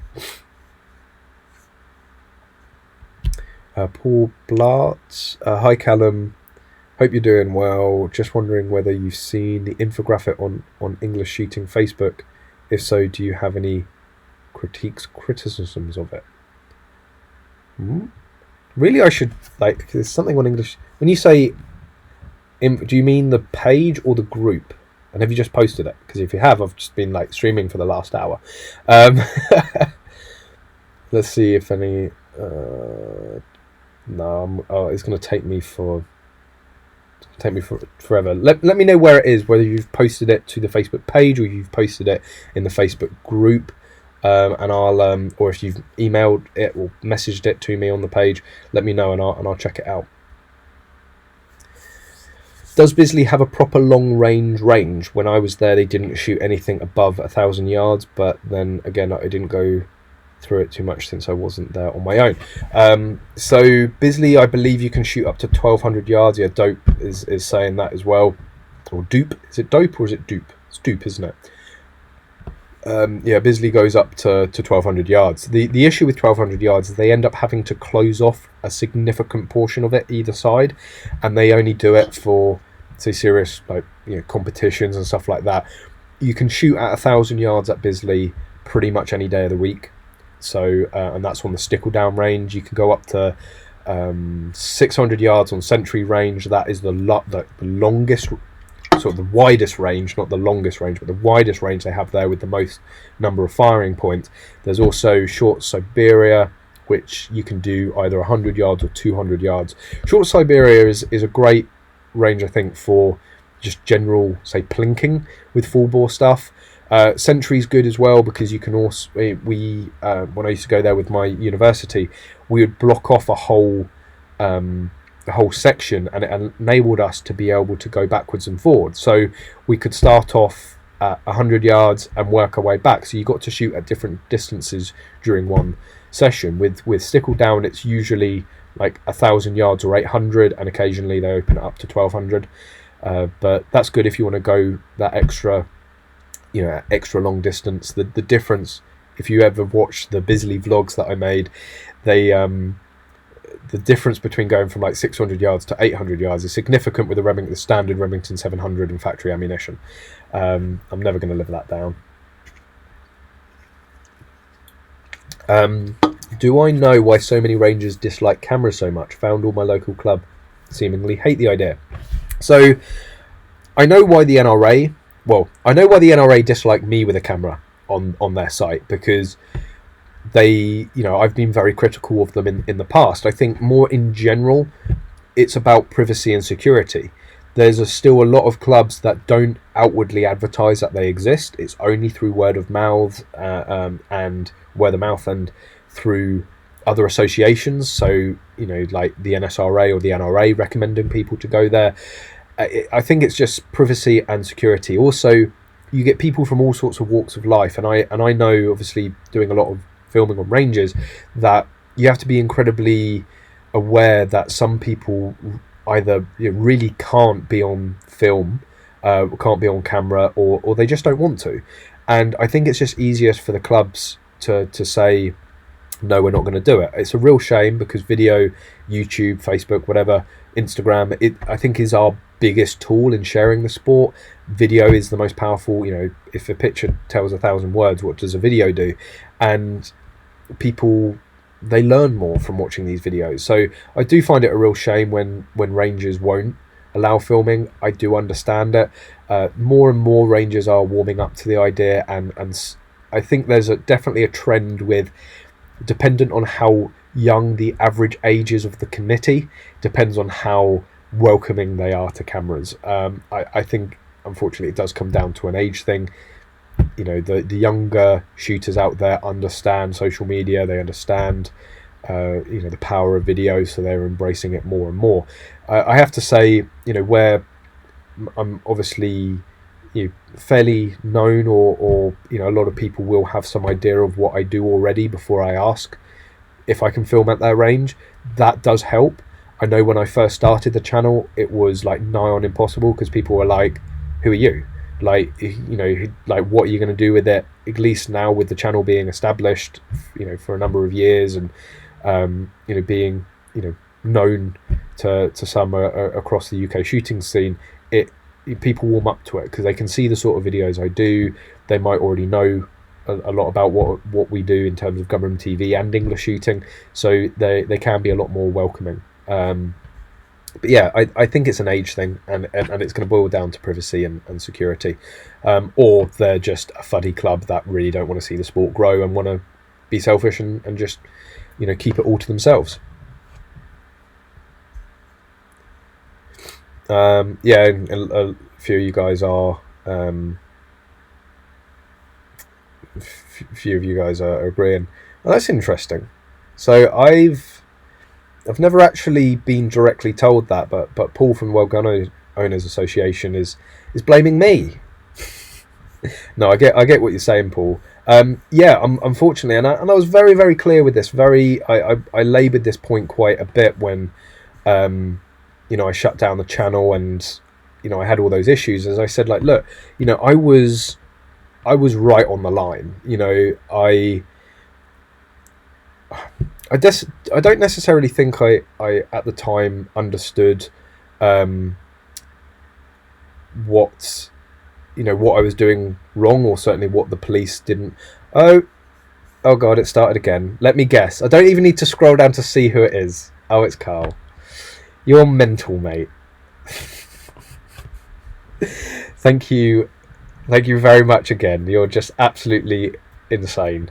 I am going to be talking about cameras in a bit, so that's very, very apt. But yeah, make it rain. Should I take off? Is this like, should I take my gilet off now? Maybe take my top off. You're absolutely mental. Again, whatever you do for a job, whatever you do for a living, I want it. I want to do that. Like, that's absolutely insane. Thank you. Again, you're nuts. So yeah, so I tried to be. Oh, you've thrown me. Let me just take a break. It's nuts. I mean, unfortunately, like, it's becoming like I'm getting used to it, which is nuts. No, I'm not getting used to it. That's mental. Let me just finish that. I'll get on to thanking Carl a little bit more. Honestly, I don't know. I keep offering to send him stuff as well. I'm like, please let me send some goodie bags. Oh yeah, on that note, guys, I know I've replied to a few emails. I hope I've replied to all of the emails now from last week.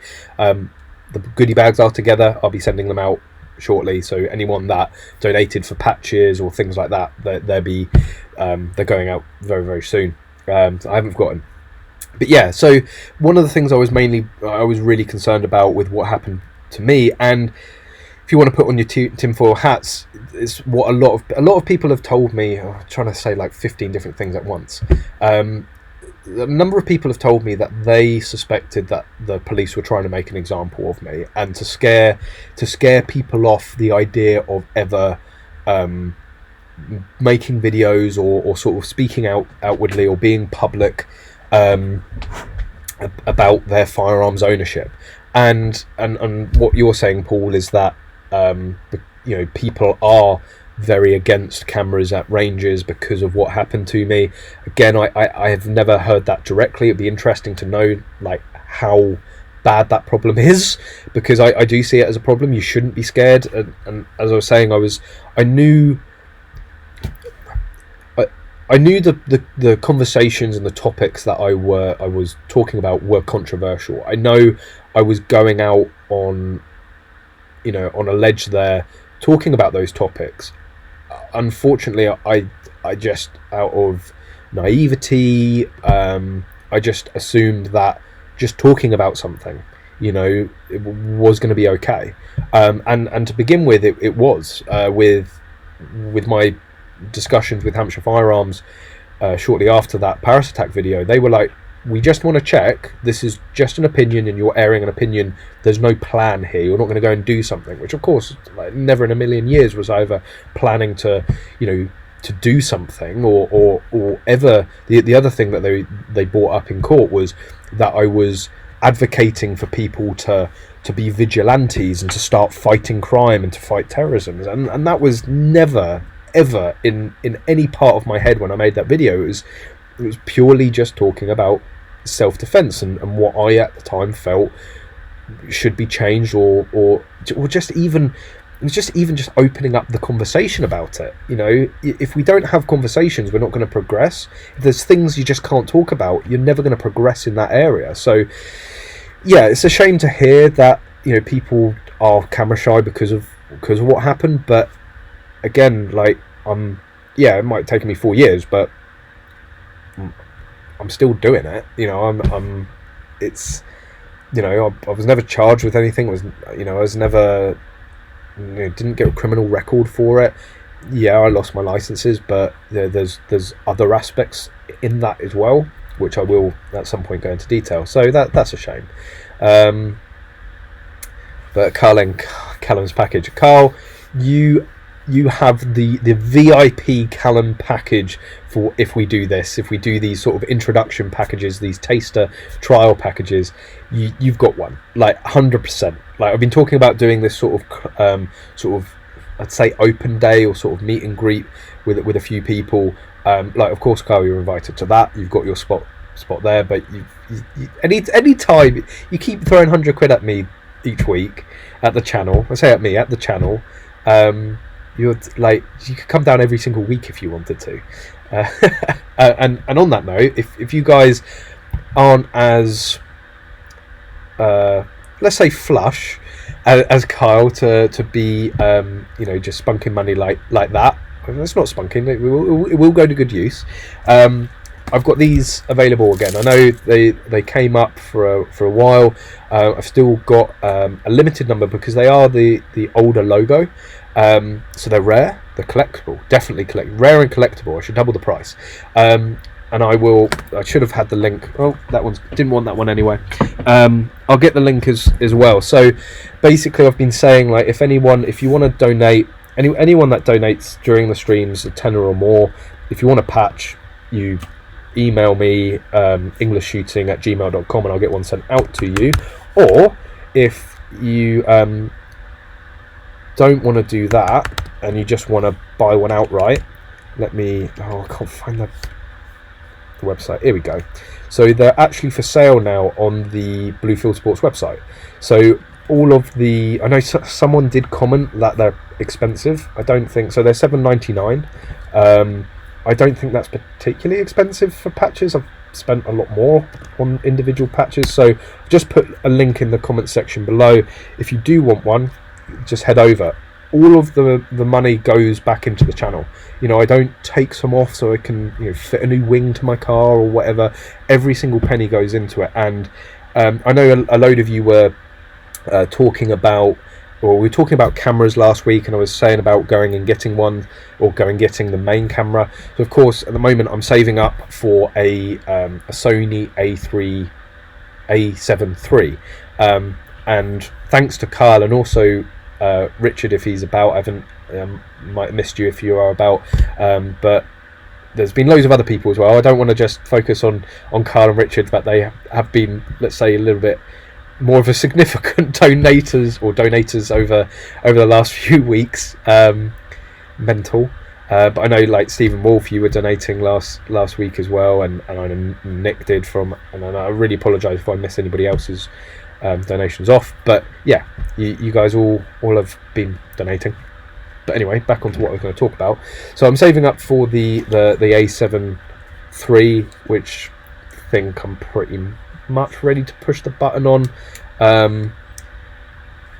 So yeah, especially after Carl again, jeez. So for those of you that don't know, this is pretty much everything is filmed on for English shooting on this, and it's a Canon 700D, and again, thanks to the recent donations, I was able to go and get a new lens, a 50mm lens, which I'm absolutely loving. It's got a 1.8 f-stop on it, so that's been like, instantly went down the range and started shooting or filming with it and shooting, and the image is spectacular. But I was also talking about last week the main rig that we use for Gunroom TV. So Gunroom TV's obviously a little bit more polished, professional, so we use this bad boy. Yeah, significant. I mean, it's not really a fair comparison. I mean, like, putting it side by side, obviously it's just absolutely dwarfed there. It's not a direct comparison because we've actually got the sort of the mounts on it. So this is what goes on the tripod. We've got some carbon fibre. So this block, where is it? Let's get my screen up so I can see. So this block here mounts directly to the camera, and it's got loads of attachment points. We've got carbon fibre rods, which holds on the matte box, which is incredibly important if you're shooting in daylight and sunshine. It's got some fins and fans that come off of it, so you can you don't get that glare on the lens. And it also does offer a lot of protection because this thing has been all over the world, and it offers a lot of protection to the lens. Little known fact, and unfortunately I didn't capture it on camera, but just under, I don't know if you guys can see it, but just it's actually more visible from the front. So you can maybe see that little repair there.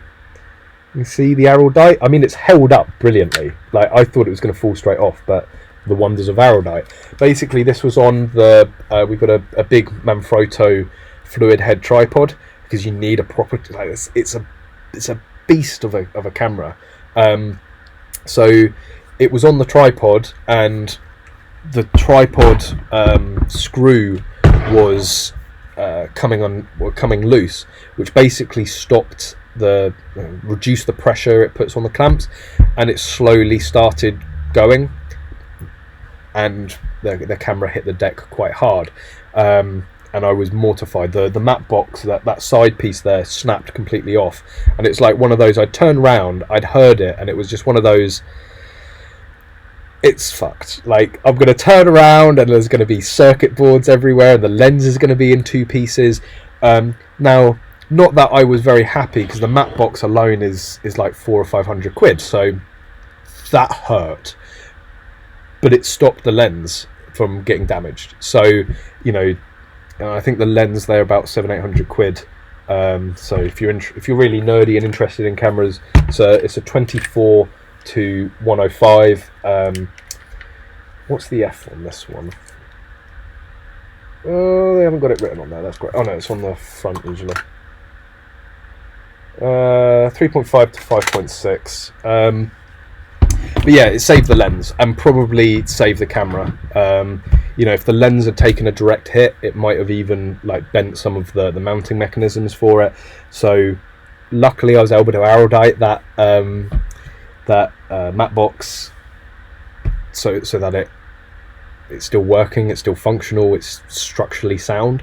So yeah, that I think I ended up getting away quite lightly. But these are the accidents that happen, and that's why I love this thing. It would break my heart if this thing was to die on me, because I've had it now for like 5 years, and well, every video of English shooting is pretty much filmed with it. So but it is time to move on. I am making the transition from Canon to Sony at some point, and yeah, keep an eye on the channel if you want to know more about the gear. I think I said last time I could do a full video on all of the gear that we use to film it, and I think maybe like a behind the scenes in terms of how we get some of the angles, because obviously there's a I like filming a lot from the front, especially for the Garum TV videos, because it's not an angle you usually see of firearms, because if you're there in person, you're always going to be behind them, and usually cameramen can't get in front. So we have various tricks and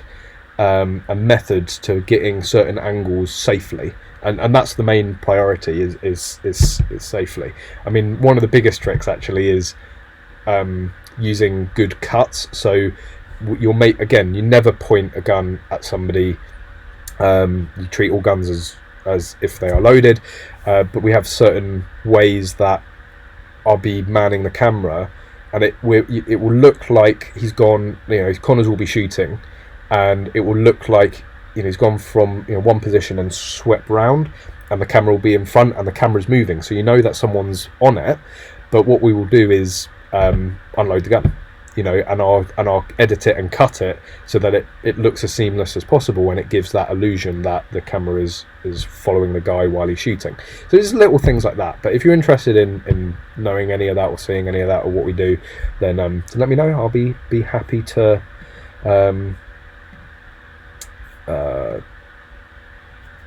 happy to show you. I got a bit blank then. It's getting late. But anyway, let's. I do find like it's a jabber. I'm very conscious that I jabber, but you guys seem to like it. You can just always tell me to shut up. Are you Billy No? David Kiddle, are you Billy No Mates being left off Neil Ragg's channel group video chats? I guess so. I mean, I think if I really asked, I'm sure he would have me on. I've been trying. I have been actually trying to arrange like a multi-cam stream. So with Neil and Connors, because obviously Connors and I aren't, we're social distancing as much as we can here. So the only real solution is Zoom, and I just don't trust it. Like linking your YouTube channel and all my social medias to a company that is well known, they've had major security issues. No, thank you. I don't want to take that risk. Maybe there's another way to do it, but I can't find it. Unfortunately, Google Hangouts is what I used to use, but they don't do that anymore. But yeah, it's I don't know. If Neil wants me on there, he can ask, but I'm really against putting any of my details into Zoom. Just doesn't feel right, especially as many companies have completely banned it. Big multinational companies have said to their employees, like, if you join Zoom with your company account and you use it on company machines, like, you're gone. Like, but yeah, Billy No Mates, I guess.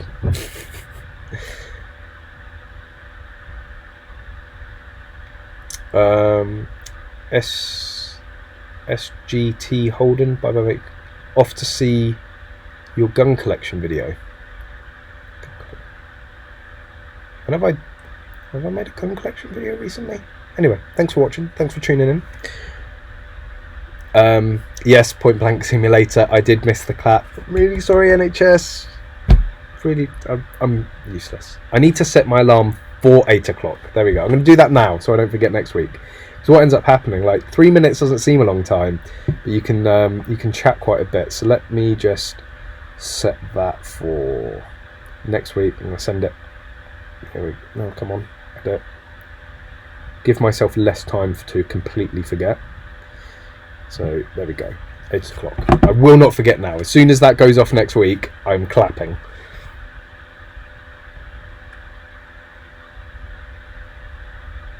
And yeah, a few people have been asking what it is. It's become a thing within the UK at the moment. Every Thursday at 8 o'clock, that you clap the. It's NHS, but also frontline workers. Remember that there's firemen out there. There's people, police. There's people doing frontline jobs that they have no choice. They can't. If they don't do their job, we as a society are very worse off. So yeah, they're just getting on with it and doing the job.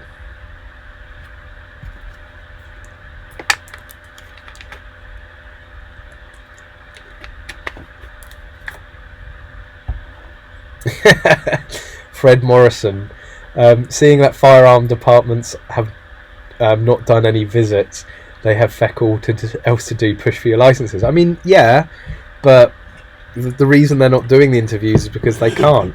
Sponsored by Pepsi, of course. Yeah. So it's so I've got distracted by Carl's comment. I'll get to that in a second.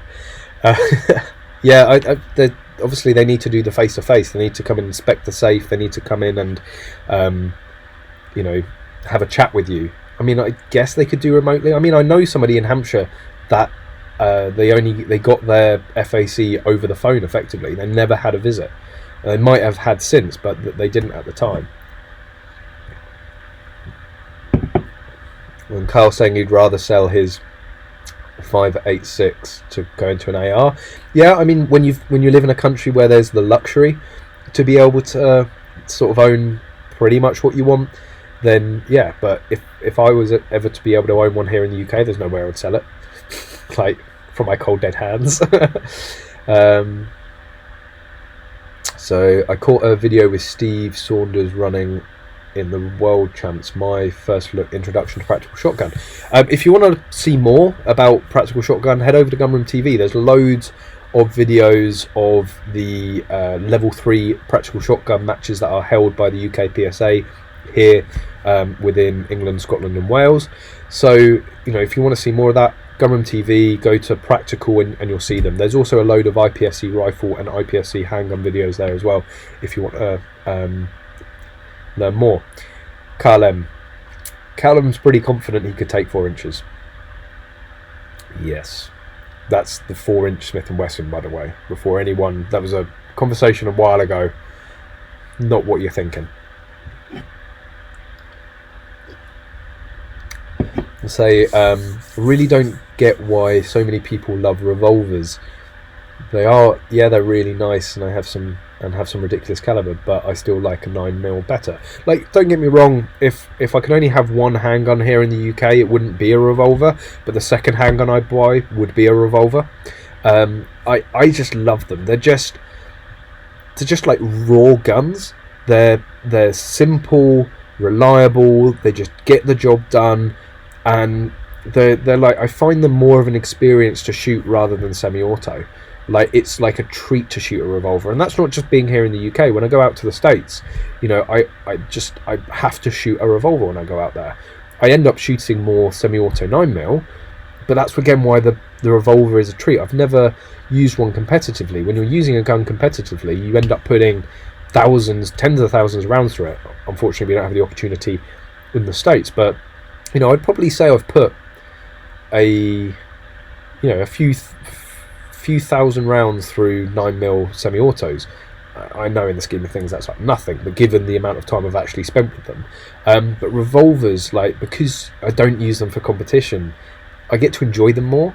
Like, every time I pick up a semi-auto pistol, I use it as a bit of training. Even if it's an airsoft or action gun, I go through the same, you know, get your grip, get your sight picture, and to me it's always constantly reinforcing muscle memory.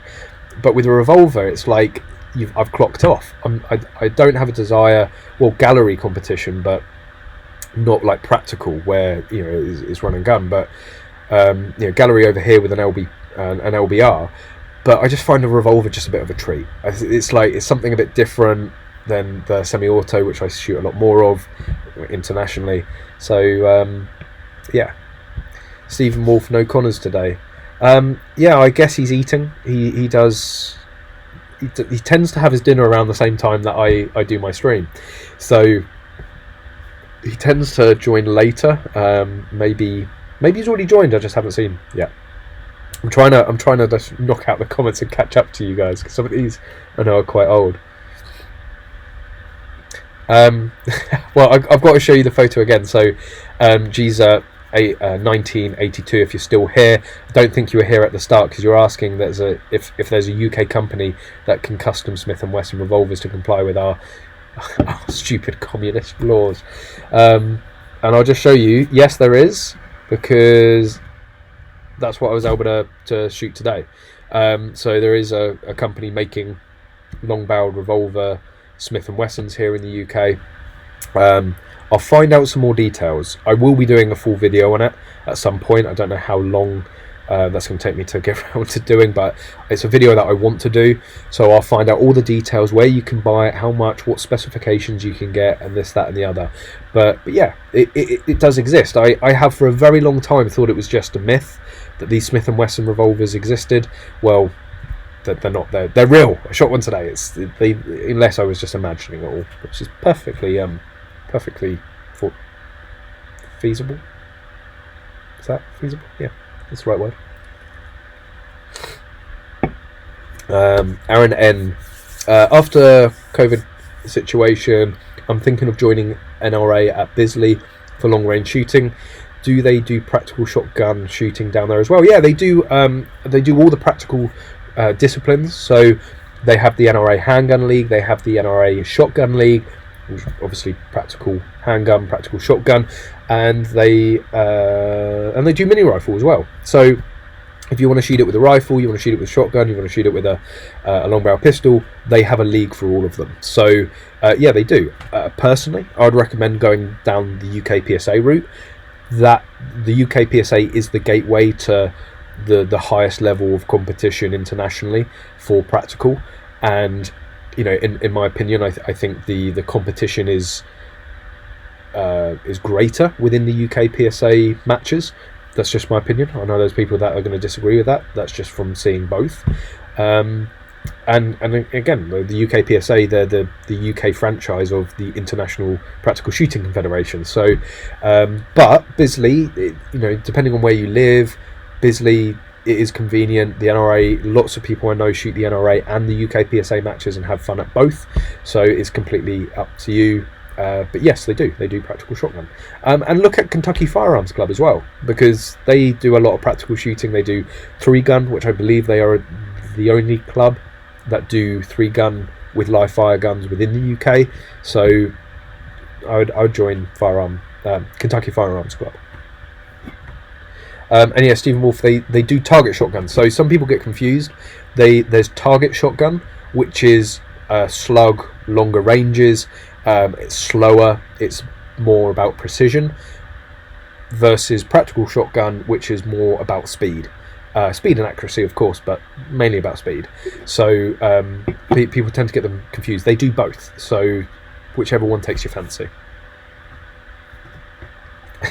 David Kiddle, I hear Caliber Innovations are working on a revolver. Do you have a reliable source for that information? Of course, if you guys don't know, David Kiddle actually is part of the team at Caliber Innovations. So yes, well, as soon as it's here, I've been hearing various rumours, David. As soon as it is here, get one to us, like straight away. And having shot this £3,500 Smith & Wesson, I've got a bit of a comparison to it. So we'll see how it stacks up.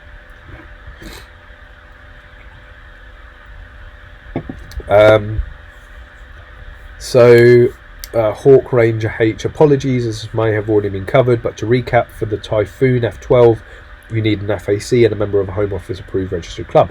Yeah, that's basically it. If you're a full member of a club and they will endorse you applying for the F12, then you know you get your FAC, you get your you can get the once you've got it, once you're a member, you can get your FAC, and then they will endorse you for the Typhoon. Thank you very much, Xbox One Geeks. Love our work. Is that meant to love your work? I mean, I'm assuming, but very much appreciate it. Thank you very much. Again, guys, if you want to get something out of the donation, you know, there's a link to Bluefield Sports if you want to get a patch. I may have a sample of a hat coming very soon, but we'll see how that goes. I've got to like it first. I'm not gonna sell you guys something, or you know, try and raise money for the channel by selling you crap. So I need to see what it's like, but you'll see it once I'm happy with it. You'll see it. So where were we?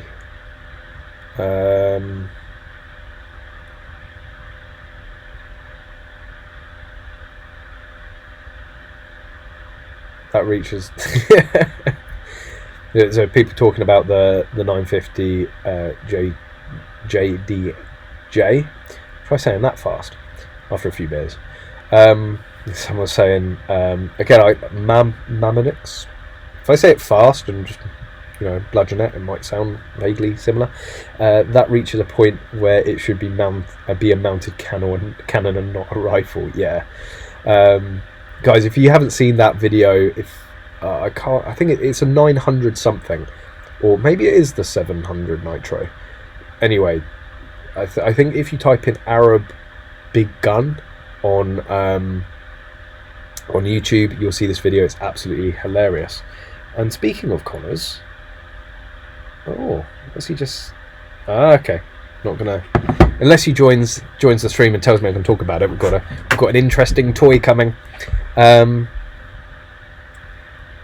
So again, just trying to catch up with your comments and any topics you want to talk about. So if there's anything you want to talk about, put it down below.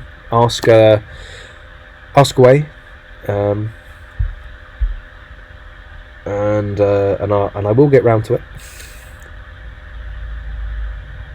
Yeah, Callum saying I think it was the elephant gun, the 700 Nitro Express. 700 Nitro Express in a handgun would be nice to see. Are you mad? Are you bonkers?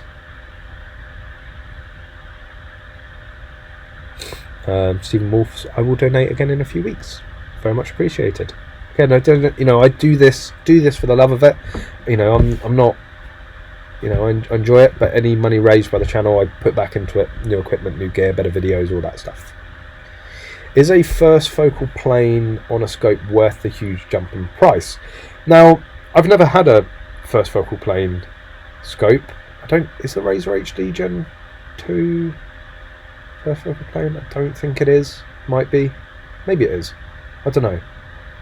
I just always end up going for the cheap option. Like, they are significantly more expensive, but for a Razor HD Gen 2 1 to 4, it's not really a huge difference. If you're going to be shooting out long ranges with it, you're going to be on 4 mag. You don't need necessarily the consistency, and when it's on 1 power, it's just a dot. So I haven't owned like a high powered scope for a number of years. The last sort of high powered scope, it depends on your definition of high powered, but that was the Vortex PST Gen 1 6 to 24 by 50, and that was a second focal plane scope. For what I was doing, it was absolutely fine. It depends what you're doing. It depends if having that first focal plane is going to make a huge difference to what you're shooting. I've just realised, YouTube really does. Can I edit this live? Maybe I'll edit it after the stream. But I've just thanks for letting me know, guys. The stream is the 30th of April. It says, I've just noticed the title of it. It's basically when I create a live stream and it's sort of pre-scheduled, you can duplicate the settings from a previous stream, and basically duplicate it, change the title, change the date for when it's going to go live, and it just makes it a lot easier, because all of the settings are the same. I don't have to worry that something's different and I'm going to have a technical issue. But every time without fail, I set the time 7 PM on this day, and then I click OK, and then it will be like the next morning at 3 o'clock. And obviously today, I definitely remember. I remember looking at the calendar and checking what day it was. I definitely remember changing it, and YouTube's just done me. So no, you're not watching a pre-recorded stream. It is live. I just don't want to now change the title in case it has any issues with the stream, but I'll change that after the stream because you can watch it back. But that's really annoying. Good old YouTube.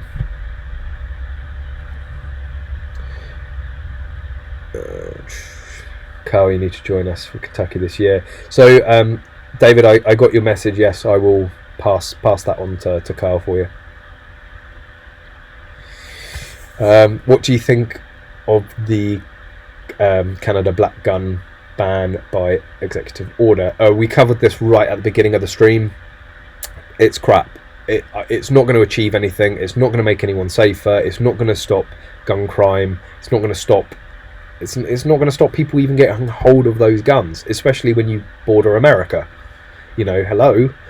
Like, I don't know how. I've never been to Canada, so I've certainly never gone across the border in a car. But I don't know what checks that they have. But I can't imagine. I mean, it's obviously going to be highly illegal, but I can't imagine it actually being that difficult. So it's like, what do they think that they're going to achieve? What do you think that they're going to actually do? So yeah, that's basically some of it. I've heard of it. We talked about it in depth earlier.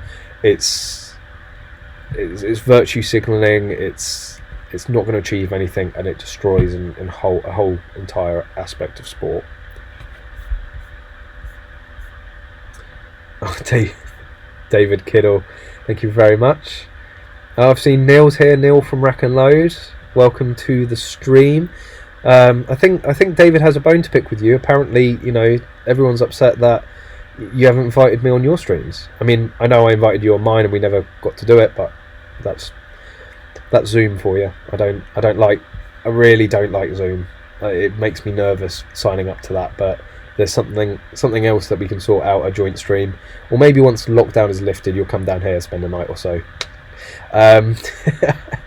I've seen Daniel Smerald's here. Hi Dan.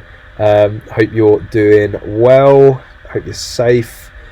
And let me find where I was, because I ended up zooming back down there. I'm slowly making my way to getting on top of things. But as Dan's joined us, something that I wanted to show, and he'll be very, very happy to see this. Dan very kindly sent some Trigicom.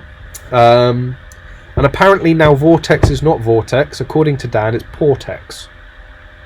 You know, just because he overspent on his red dot. So we've got the Trigicom MRO here. It is the MRO, isn't it? Again, I just really don't word very well. MRO HD, so it's brand new. Don't worry, Dad, I'll look after it. Well, for how much these are, you'd expect it to take a little bit of a fall. But yeah, it's got... I wonder if you can actually see it on the camera. That'd be interesting. Let's have a look-ski here. Oh yeah, it works. It's not... Obviously, it's a lot better in person. You've got two different reticles. So you've got that. That's very, very EOTech. It's probably what I would go for. I don't know. I always like the EOTech dot. But if you want something fine... Where is it? Is it all the way this? There we go. If you want a fine dot, you can do... Yeah, I'm showing you the right way. There we go. You've got the fine dot there. But as well as this, so it does come with a mount, but because... Oh, there you go. I'll stop covering. It does come with a mount from Trigicom and a lovely case. Like, I like it when you get stuff like that, because when this is on a rifle, you've got a nice Trigicom case to put everything in. But Dan has also sent down this, because obviously he has more money than sense. You know, screw using the mount it comes with, Daniel. You've got to go and spend some more money. So this Scalar Works mount. Now I have to say, I don't actually know how much these are, Daniel. So if you could just, if you're still about, just put in, because I haven't researched this. I will do a lot more research before I do the video. But I know Daniel, and I know obviously the cost of that optic and the fact that it already comes with a mount. I'm expecting this to be eye-wateringly expensive, but like I opened the box and I was like, how good can a mount be? It is pretty good.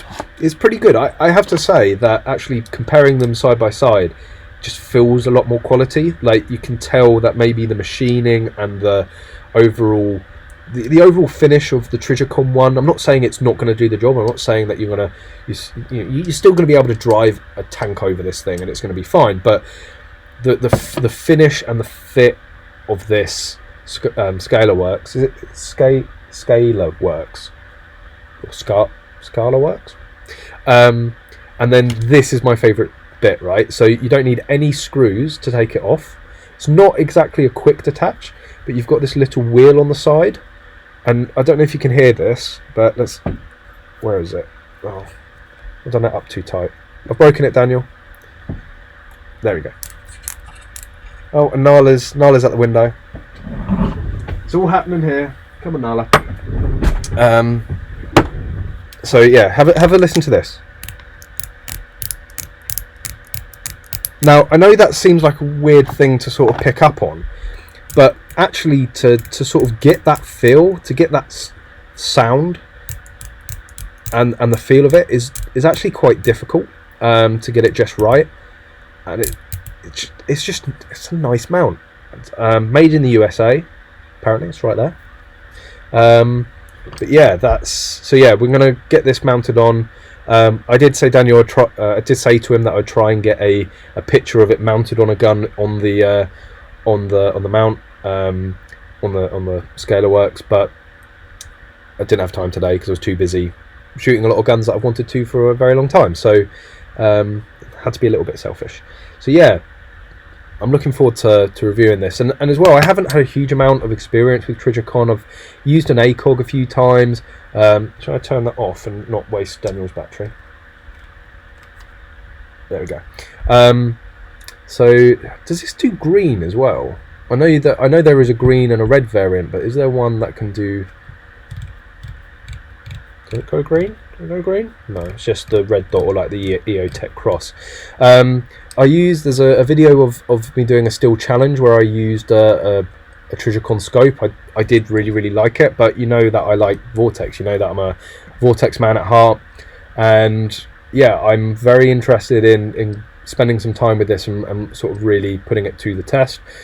And I'm going to be putting it up against the Vortex AMG UH1, which I think is a fairly comparable unit, and I'm also going to get in contact with Shield Sights and see if they want to send down a comparable unit. So I mean, Shield Sights, Vortex and Trijicon, you know, okay, Aimpoint and EOTech are probably the most known for their red dots, but you know, of the others, I think that would make a pretty good video. I'll put that back in the box. What does it come with? I haven't actually looked at. I've played around with this quite a bit, but what does it come with in the box? Oh, Daniel, I'm sorry, you're going to lose the sticker. Got a nice little. Not going to open it, but there's that's the back of a Trijicon cleaning cloth, and you've got some stickers in there, obviously instructions and manuals, and that's it. Not bad. I am impressed. I mean, my initial impressions is that the Vortex and the Trijicon are going to do the same thing. I don't think there's going to actually be much in between the optical quality and the optical performance in terms of the dots. Oh, a bit of foam for the box. I just think the difference, and this is going to be interesting to see if it has an effect with Vortex going forward, is like Vortex is consumer level.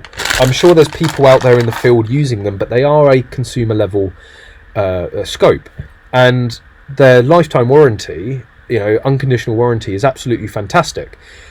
But if you're in the middle of a war zone, it doesn't matter if you've got a lifetime warranty. Like, if your scope breaks, you die, you know, unless you obviously got backup optics. But it's a big ball ache if you're in a war zone being shot at, and your warranty, you know, it's all well and good having that lifetime warranty. The feeling that I'm getting between Vortex and Trijicon is that Trijicon, whilst I believe they have a very good warranty anyway, they're built to withstand anything. So, you know, for me as a competitor, like, I don't have to worry about it. Like, okay, it might cost me a match, but if the match is big enough where I'm going to be that annoyed if it costs me the match, then I might take a spare scope.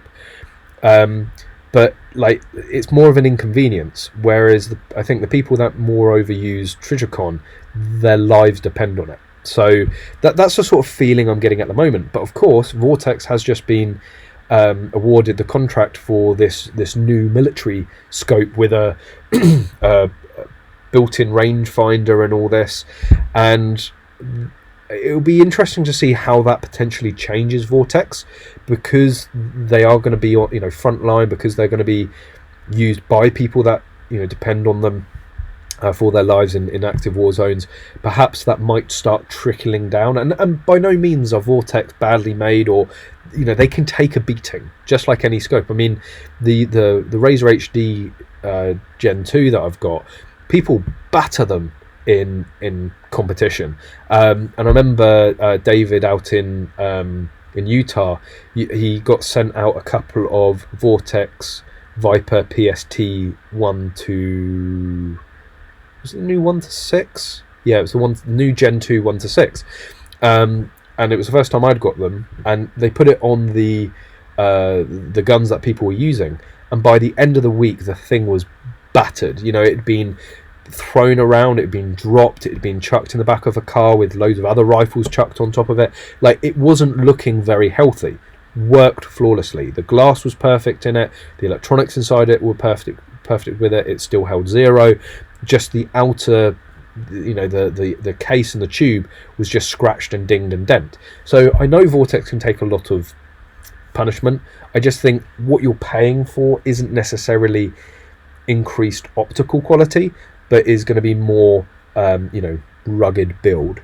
So that's my initial impression, but I'll see. I'll put it on. I'll probably put it on the Smith & Wesson, or maybe even the Caliber Innovations Syscar 9 that we have in. Actually, that'd be pretty good. PCC red dot.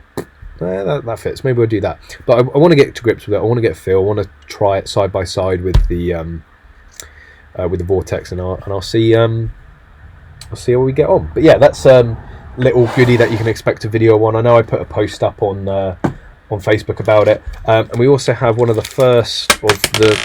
Try not to lose any of those bits. Should have zipped the bag, Daniel. Daniel has sent also his Geisley AR-15 trigger. So I said last week I've got this idea of basically putting this Geisley trigger up against the JM Pro AR trigger, against a CMC, against a AR Gold, against potentially even a Hyperfire, versus the standard Smith & Wesson. So this is, I don't know what model or make, it is the Geisley Automatic Super Dynamic 3-gun. So sounds like my sort of trigger. So yeah, I'm going to get that dropped into the 1522 and see how it performs against the other ones. And I will just put it back there and back in the Skylarworks box so it doesn't get lost. I do feel a lot of responsibility here, Daniel. I've got a lot of your very nice and very expensive toys, and yeah, I certainly don't want them to get broken. That's for sure, or lost, which is inevitable if you leave something with me long enough.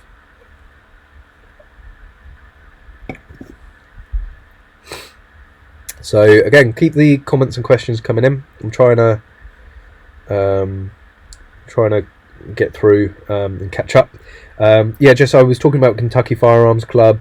So David has just said KFC is open for new members. So if you're interested in a club that is predominantly based at Bisley, but they shoot a variety of other locations, including there's going to be a new Meon Valley match. Was it the 21st of April, David? I can't remember. I should really know that. But yeah, if you're interested in joining Kentucky Firearms Club, highly recommend it. It's my main club. Email admin@kentuckyfirearmsclub.org.uk. So let's just try to go through.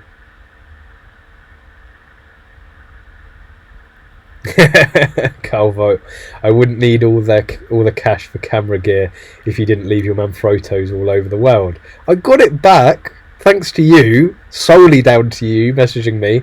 So I don't know if I've explained this story with Carl, but so Carl was ROing out at the Rifle World Shoot in Sweden, and I happened to be filming on his stage. And we got chatting, and he said that he liked the channel, which, you know, I'm really appreciative. When anyone says anything positive about it, it's certainly better than when it's negative. And I had a monopod that it's got 3. I think it's right here, so I'll grab it.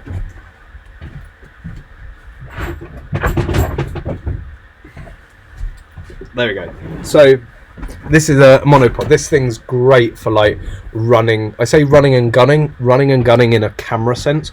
So if you're covering a match or something, and you're going from point to point, or you're moving up and down a range, this is great. So that I've got a Manfrotto swivel head on it as well that I can put on there. But it's great. You get to your spot, you plonk it down, it steadies the camera, and even this thing works really, really well on it. but because it's got these feet on it that they come out, you can stand it up. So if you haven't got anything, the 700D actually stands up with it, no problem. But that can just stand there. So because the rifle weld chute, the IPSC rifle weld chute, is like bipod galore, you get all of these stacks and like collections of bipods and tripods everywhere, and even monopods for shooting. And I just put it down and rushed off to go to another stage and completely forgot it. And it was only because of Carl that he messaged me through Instagram, and he was like, "I've got your tripod, I've got your monopod," and I think your message was something along the lines of, "I'd come back and grab your monopod soon because shooters keep eyeing it up for their guns." So I went back and grabbed it. So I definitely would have lost that if it wasn't for Carl. So again, very appreciative of that. Oh, Instagram allows hosting at least one extra person in your stream. Okay, that's interesting to know. I'll check that out. And my mum is saying that Google has just launched their version of Zoom. Well, it used to always be Google Hangouts. Like I don't know what happened to Google Hangouts. It was such an easy solution to use with YouTube. I mean, you know, Neil, Sam, and I used to do 3-way live streams, not like that, and it was really easy and simple. Maybe Google have just, you know, gone, okay, maybe actually everyone does want that.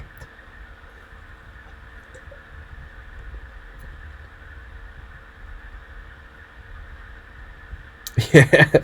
So someone commenting on my definition of a lot of 9mm, a few thousand rounds, that's a very slow month. Yeah, I know, you know, saying, oh, I've shot a few thousand rounds for a 9mm is, like, in the scheme of things, is nothing, but bearing in mind that, so let me think, how many weeks have I been out, like, shooting in total? 1, 2, 3, probably spent like 4, 5. Oh, there's loads of like little trips. Like when I've gone out to the States with work, I'll end up like sneaking. Oh, this was my previous job. I'll end up sneaking to a range and I'll do a few hundred rounds there. So I don't know. It's not a lot, but it sounds a lot. A few thousand rounds. Oh God, got something in my eye. That can GTFO.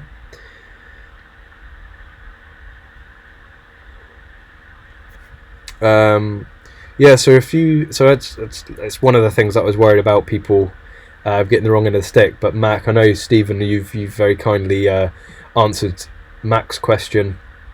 But how did I manage to shoot an LBR without an FAC? If you've joined the stream late, I now very fortunately a servant of Bluefield Sports of the RFD, which allows me to do that.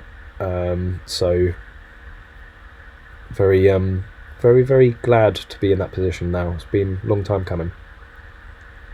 But yeah, completely legal. Like, again, guys, just to clarify, if you're not an RFD or if it's not signed onto your license, don't go around sharing long barrel pistols or revolvers or Section 1 shotguns. If you're caught, you'll both get in a lot of trouble, and you can stop buzzing.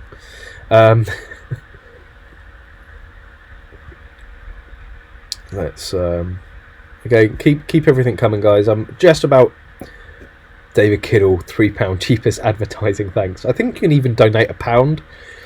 I don't think you even need to go as high as £3, but please do. Yeah, so Neil saying he's definitely up for doing a joint live stream. I really want to do it. We've been talking about it for a few weeks now, but we I just have reservations about Zoom, and I've actually seen a lot of people, a lot of you guys have been saying the same thing, that you don't trust it. David saying April the 5th, 2021 Kentucky trip, if you're interested with going with American shooting trips. Of course, I don't know if there's spaces left on the October one. I know David said the other night that they were running out, and that's the thing, actually, a bit of an update for that. So obviously we're going out into, well, hopefully everything's back to normal by then, but we're going out to Kentucky in October instead, which I know most of you guys already know that. We meant to go out in April, but pushing that back to October for obvious reasons. But we sort of had this thought after booking, or David takes care of absolutely everything for us, so you know, very grateful, because I know how much of an absolute nightmare it is in terms of admin, and you know, he went through all the rigmarole of getting all the money back for the flights he'd already booked and rebooking them, so very appreciative of that. And it was something that after them being booked, like Connors and I were saying, well, actually, like America, renting a car for an extra week, or even staying in a motel for an extra week, isn't actually a huge amount of money. Once you've paid for your flights, you know, once you've got to the airport, got over there, and got your flights, and you know, accommodation's cheap out there, car rental's cheap out there. So Connors and I made the decision that we're actually going out a week earlier. Oh, Neil, if you're coming out to October, you probably want to know that. I was meant to message you. Sorry. Connors and I are going out more for Maglo, so we're going to have like a week prior to the trip where we're going to go out and talk to a number of suppliers and sort of stockists out there, and sort of, you know, put faces to names, because we already have a number of contacts out in the States, but it's always good to go and see them. But it's going to be a trip. We're going to drive down. I think the rough plan is to drive down from Chicago right down into Texas to Dallas, and then back up through the sort of the deep south up to Kentucky. So it's going to be quite a tour. Of course, we're going to be stopping off at gun shops. We're going to be stopping off at ranges. If there are any American subscribers that are within that sort of route, please let me know. Because it'd be great to meet up with some of the US subscribers. So that it's not necessarily for English shooting, but there will be videos from that week, and I'm sure we'll get up to some cool stuff. Daniel Smerald as well, who's here, he's coming out with us as well as a bit of help, bit of extra hands for us to sort of achieve what we want to get done. But yeah, very exciting. So we're flying out on the 16th, and we're coming back on the 31st. So, you know, it's going to be a good 2 weeks out there. There's going to obviously be an amazing amount of content from the shooting trip itself. So, you know, we're going to have, I think it's 5 or 6 full days, or maybe 7 days, something like that, between 5 and 7 days full shooting. So that's going to generate a huge amount of content. But the week beforehand is going to be a bit more chilled, a bit more touristy, so I'm very much looking forward to that. But I thought you'd give you guys an update, yeah, bring on October, bring on Kentucky, bring on Texas. I've only been to Texas once before, and that was I literally spent a night in a hotel room before getting another flight, so I can't really say I've seen Texas, but we really are going to go and explore. So yeah, I hope that intrigues you. Or if there's anything during that journey that you think we should go and visit, any particular shops, any particular ranges or points of interest that you would like us to sort of cover on the channel on our journey, then be more than happy to do it.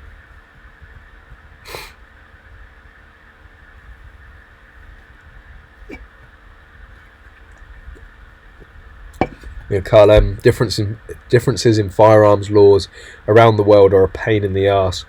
We hope we can hop on a plane and safely shoot guns for enjoyment. That would land us in jail here. It does always baffle me that, you know, I know obviously different cultures and different laws, that's just the way of the world between different countries, but it always baffles me that, you know, some countries, like, you know, in the Netherlands, single barreled tube fed guns are banned, but we're unrestricted here. But they can have handguns, but we can't. And it's like, well, why are semi-automatic tube-fed shotguns more dangerous in the Netherlands than they are here? They're not. You know, it's because one incident happened with one of those guns and they banned it. I think there should be an international firearms law. I think everyone should sit down, and it should only be representatives from firearm organisations, i.e. people that actually know what they're talking about. And everyone should get together, and there should be an international firearms law. And then borders don't matter. You don't have to worry about, you know, states. Like I think my general understanding about how it works in the States is that if you go through California with an assault rifle, you know, something that's black and has a few accessories on it, basically. If you travel through the state and it's in your car, that's okay. But I know there's been a number of people that have transported during American shooting trips Californian non-compliant guns, and it was checked that it was fine as long as you were travelling. But that must be an absolute nightmare, and that's within the same country, never mind going across Europe. You know, the different gun laws across Europe and how that all works. So I mean, we've already done it, because when we went out to Sweden, we had ammunition with us, but it's all legal. I don't know. It wasn't my. You know, I wasn't really involved in the firearm aspect of it. So it's just, yeah, it's weird. Everyone should get together. Universal international firearm law. I will very much enjoy Daniel, and yeah, all the details would be good. Keep the sticker. No, honestly, mate, it's fine. Like, you should keep that pack. You know, it's like a collector's item. Keep it untouched. And anyway, Daniel sent me another. I don't know if you guys have seen this. This isn't me just being an absolute arse, because I can understand how this could be perceived as being a complete and utter arse. But there is a bit of a joke between Daniel and I and our group of friends, which is stop being poor. So when someone moans about, you know, oh, you know, this doesn't work or that doesn't work, or I'm not going to buy this because it's too much money, you just, well, stop being poor. You know, like, it's that simple. So Daniel sent me that. But the worst thing, and I did this more. Daniel was down. Wait, no, he sent a batch of those stickers beforehand, and I thought, well, where would it be really funny to stick it? So I ended up putting it on the back of my phone. Now, I wouldn't say I'm like necessarily, like, I'm not really a boastful person or like rub it in your face sort of person. And there's been a couple of times where I've been on the phone and like people were giving me the evils, like they think I'm like scum of the earth, and I'm like, what are their problem? And I'm like, oh. So if you ever see me like around shows, I make sure that I'm like on the phone like that. And there's a number of videos where if you watch carefully, it will pop up, and it's sort of embarrassing. But every time Daniel comes down here, it makes us laugh. But I honestly, I'm not a snob. You know, trust me, I have to save up like absolutely everything else. But it's just an expression, you know, that we have fun with. So he sends me loads of different stickers every now and then, and they're usually stop being poor.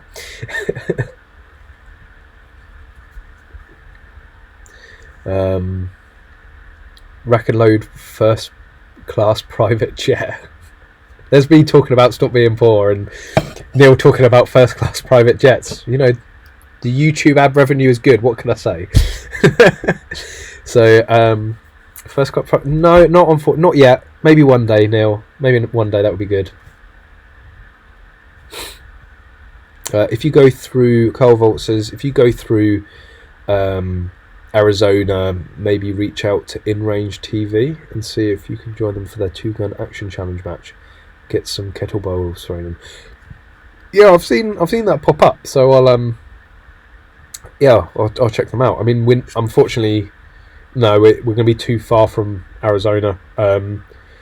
It's going to be quite a big detour because we're sort of on the east coast, well, Chicago, which is more east than it is west, and we're sort of going to come down to Texas. I think Arizona borders Texas, but obviously Texas is huge, so driving across it to get to Arizona is unfortunately, I don't think, going to be possible. I mean, I think I worked it out, it's going to be something like 2,000 miles in 7 days, something like that. So it's a serious amount of driving anyway, and we want to limit it. I think it worked out that if we do 5 hours of driving a day, and there's going to be 3 of us in the car, that's not a huge stretch, and doing long journeys like that in the States, really not an issue. Just cruise control, straight road, go. So but yeah, and anywhere else that we can sort of detour that isn't a massive detour, we'll go. Why are you guys all talking about private jets? Is there something I'm missing? Does someone have a private jet? Like, can I hitchhike? Well, at least some of you have probably clocked off after seeing that sticker, but good to see that a lot of you do like it. Talk to Daniel. I don't know where he gets them from. He should. Daniel Smerald. I call them Portex when you call mine Shittycon.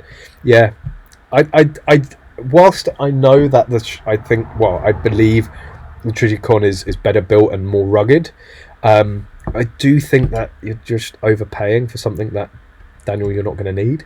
Like, no offense, mate, I don't see you out in a war zone. Like, I don't ever see you being in a position where you're going to rely on that scope for your life. So just save the money, get some Vortex, more ammo money. Although, you know, you've just stopped being poor, haven't you? You know, you've done it. You've got there. You've got the money.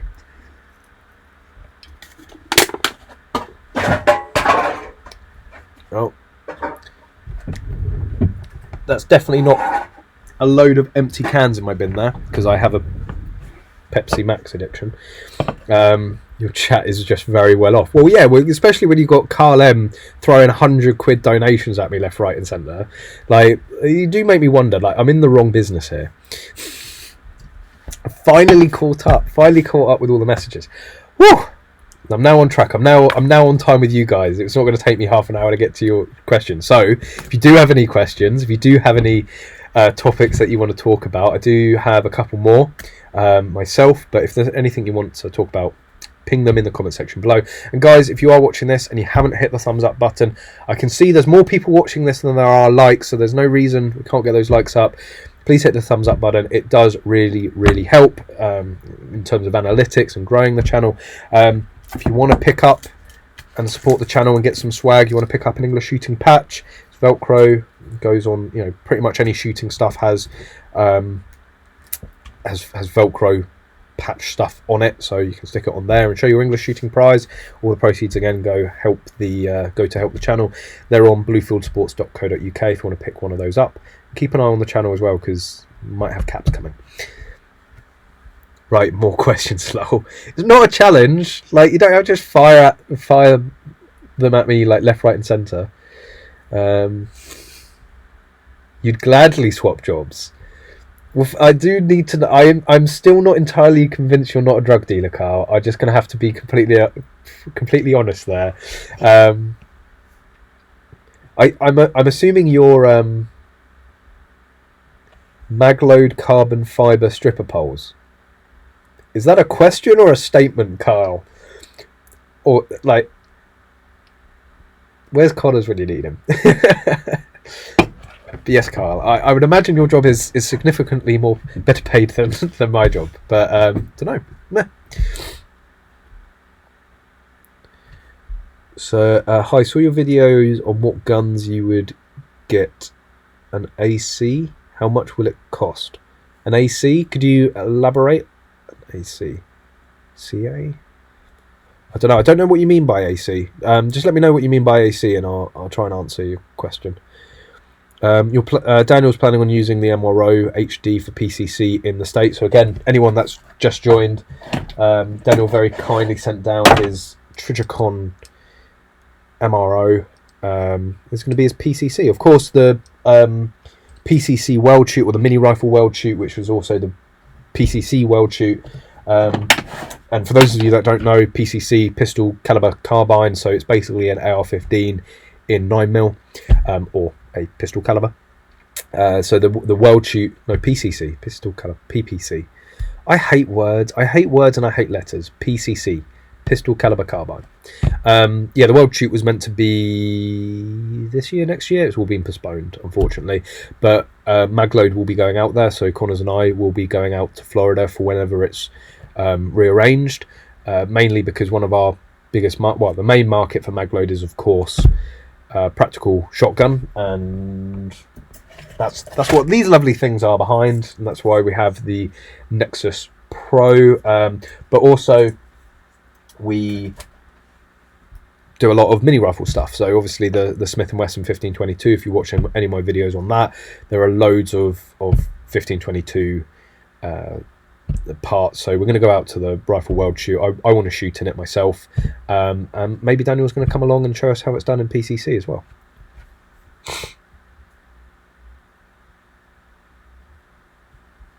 So again, sorry, FAC. Oh, okay. What guns you would get on an FAC, and how? What guns you would get? Okay, so how much is an FAC? It's about 70 quid now. I would, if you're going for an FAC and you don't already have a shotgun certificate, I would just pay the extra. I think it's like £84 for a core terminus, or it's £70 for one or the other. So for the extra 14 quid, you get both. If you're going to be approved for an FAC, for a firearm certificate, you're 100% going to get approved for a shotgun certificate. Why not? Connors greatly regrets not doing it, because he can't go and take a clay gun, well, apart from under, for servant work and RFD work and filming and all that. He technically can't take a gun to the clay ground. Well, he can take his Supernova, 10 round capacity practical shotgun to a clay ground, but you can't actually go and take like an over and under. So he will eventually get a shotgun license, and it's going to cost him 70 quid, where if he'd have paid the extra 14 quid back when he applied, he wouldn't have to go through all of that.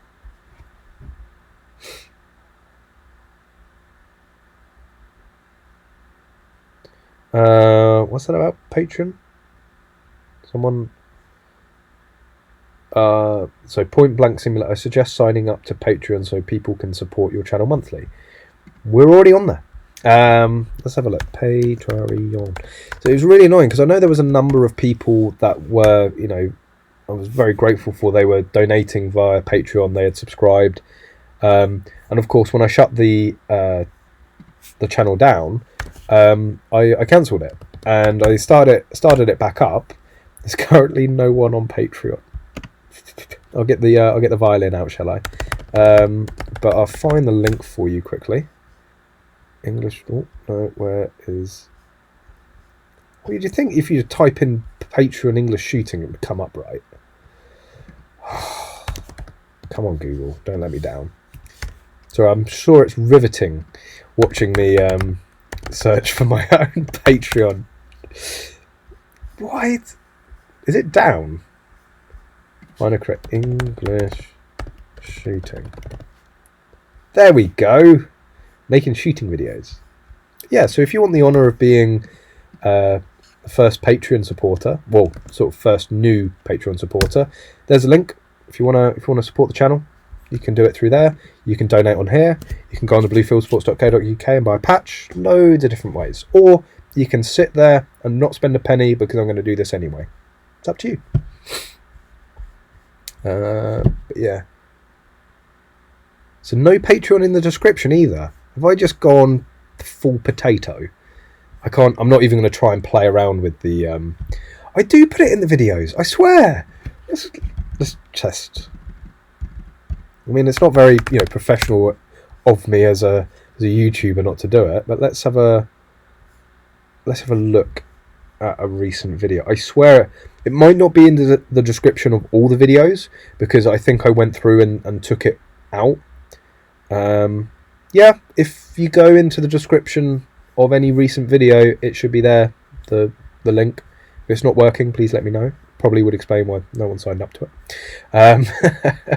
So, but there you go. It is there, but that's the link for it. It does exist. It's just another way to support the channel and grow and do some really cool stuff.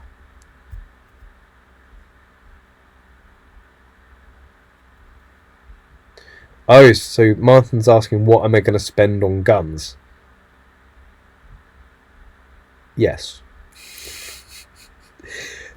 I'm going to be very, very, very poor when my FAC comes in, because, as you all know, I made a video on it. If you didn't know, if you haven't seen it, it's what guns I'm going to apply for. I think it came to a total of like 17, 18, and that's a lot of guns. It's a lot of guns for the UK. I'm sure there's a lot of Americans out there going, no, 18, pretty good starter collection. But yeah, it's going to take a little while, I would say, to get all of those. I mean, I already have the Smith & Wesson. That's the only one. That makes me sad. Funnily enough, the guns that I want to go out and instantly get when I get my FAC back, they're actually like sort of the cheaper ones. Like I want to go and get a Ruger 1022, turn that into a bit of a project gun, get that for speed stills, want that as like a dedicated speed stills gun, because the way that I have the Smith & Wesson 1522 set up for mini rifle, I'm always taking and swapping and changing bits to do speed stills or to do mini rifle. So I want like a dedicated speed stills rifle, and I think that the Ruger 1022 is perhaps better than the 1522 for that, and the 1522 I think is better for mini rifle. So I want dedicated rifles for both. So it's going to be like a 1022, and I was looking on Gun Trader last night. You can pick up a 1022 for like 150 quid. Also, I'm going to want to get a Walther PPQ, and okay, they're like 800 quid. It's not a small amount of money, but it's not the, you know, it's as far as guns go, anything under £1,000, I think you're doing pretty good. They can easily start snowballing way over £1,000. So I think, you know, 800 quid, that's not too bad for the PPQ. Like a Remington 700, again, you can pick those up secondhand for not a lot of money.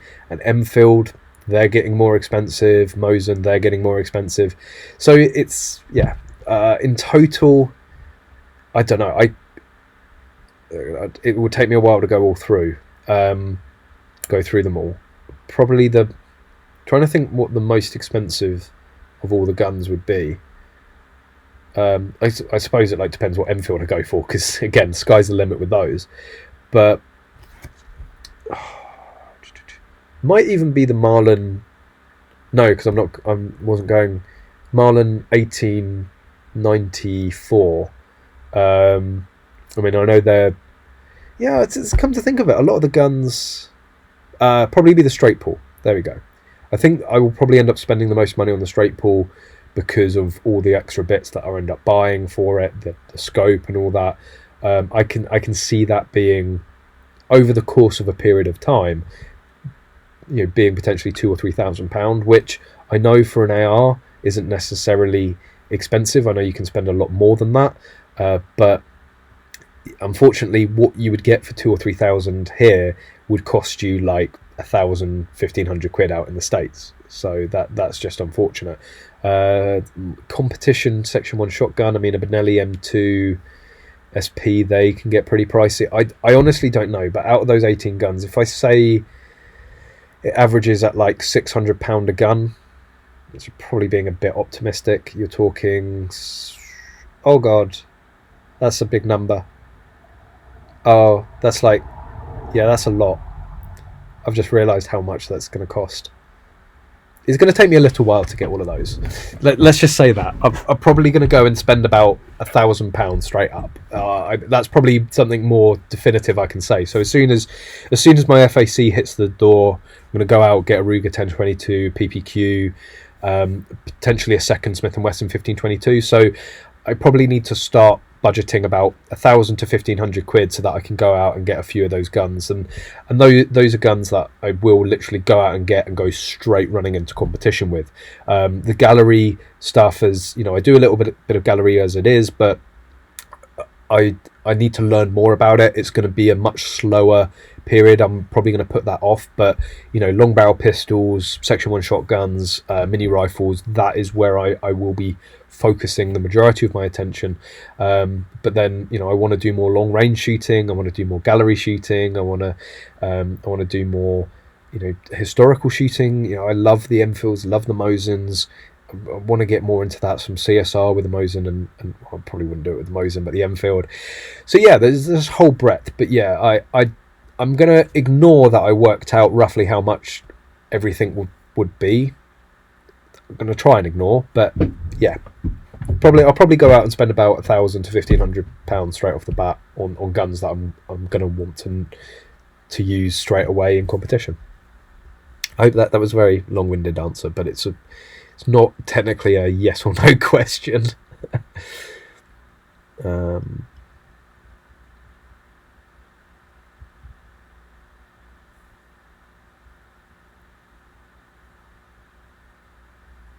Oh yeah, Stephen Wolf.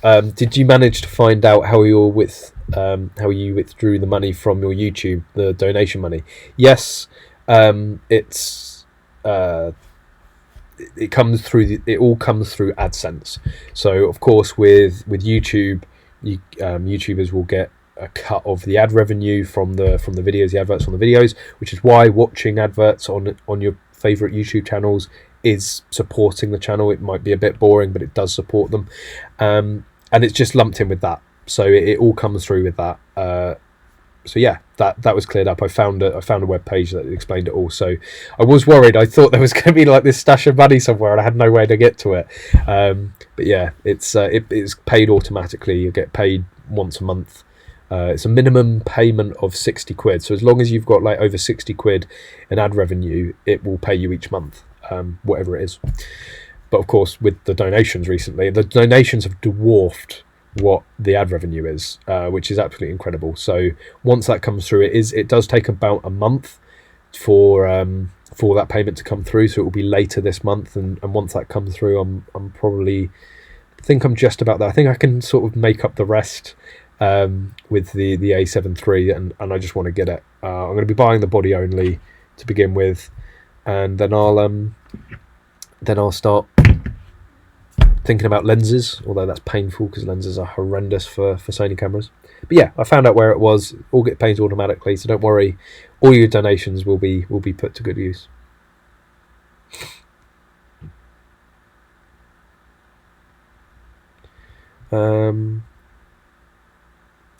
See, you're saying it. It's saying that the link to the Patreon isn't a hyperlink. It shows it as a hyperlink for me.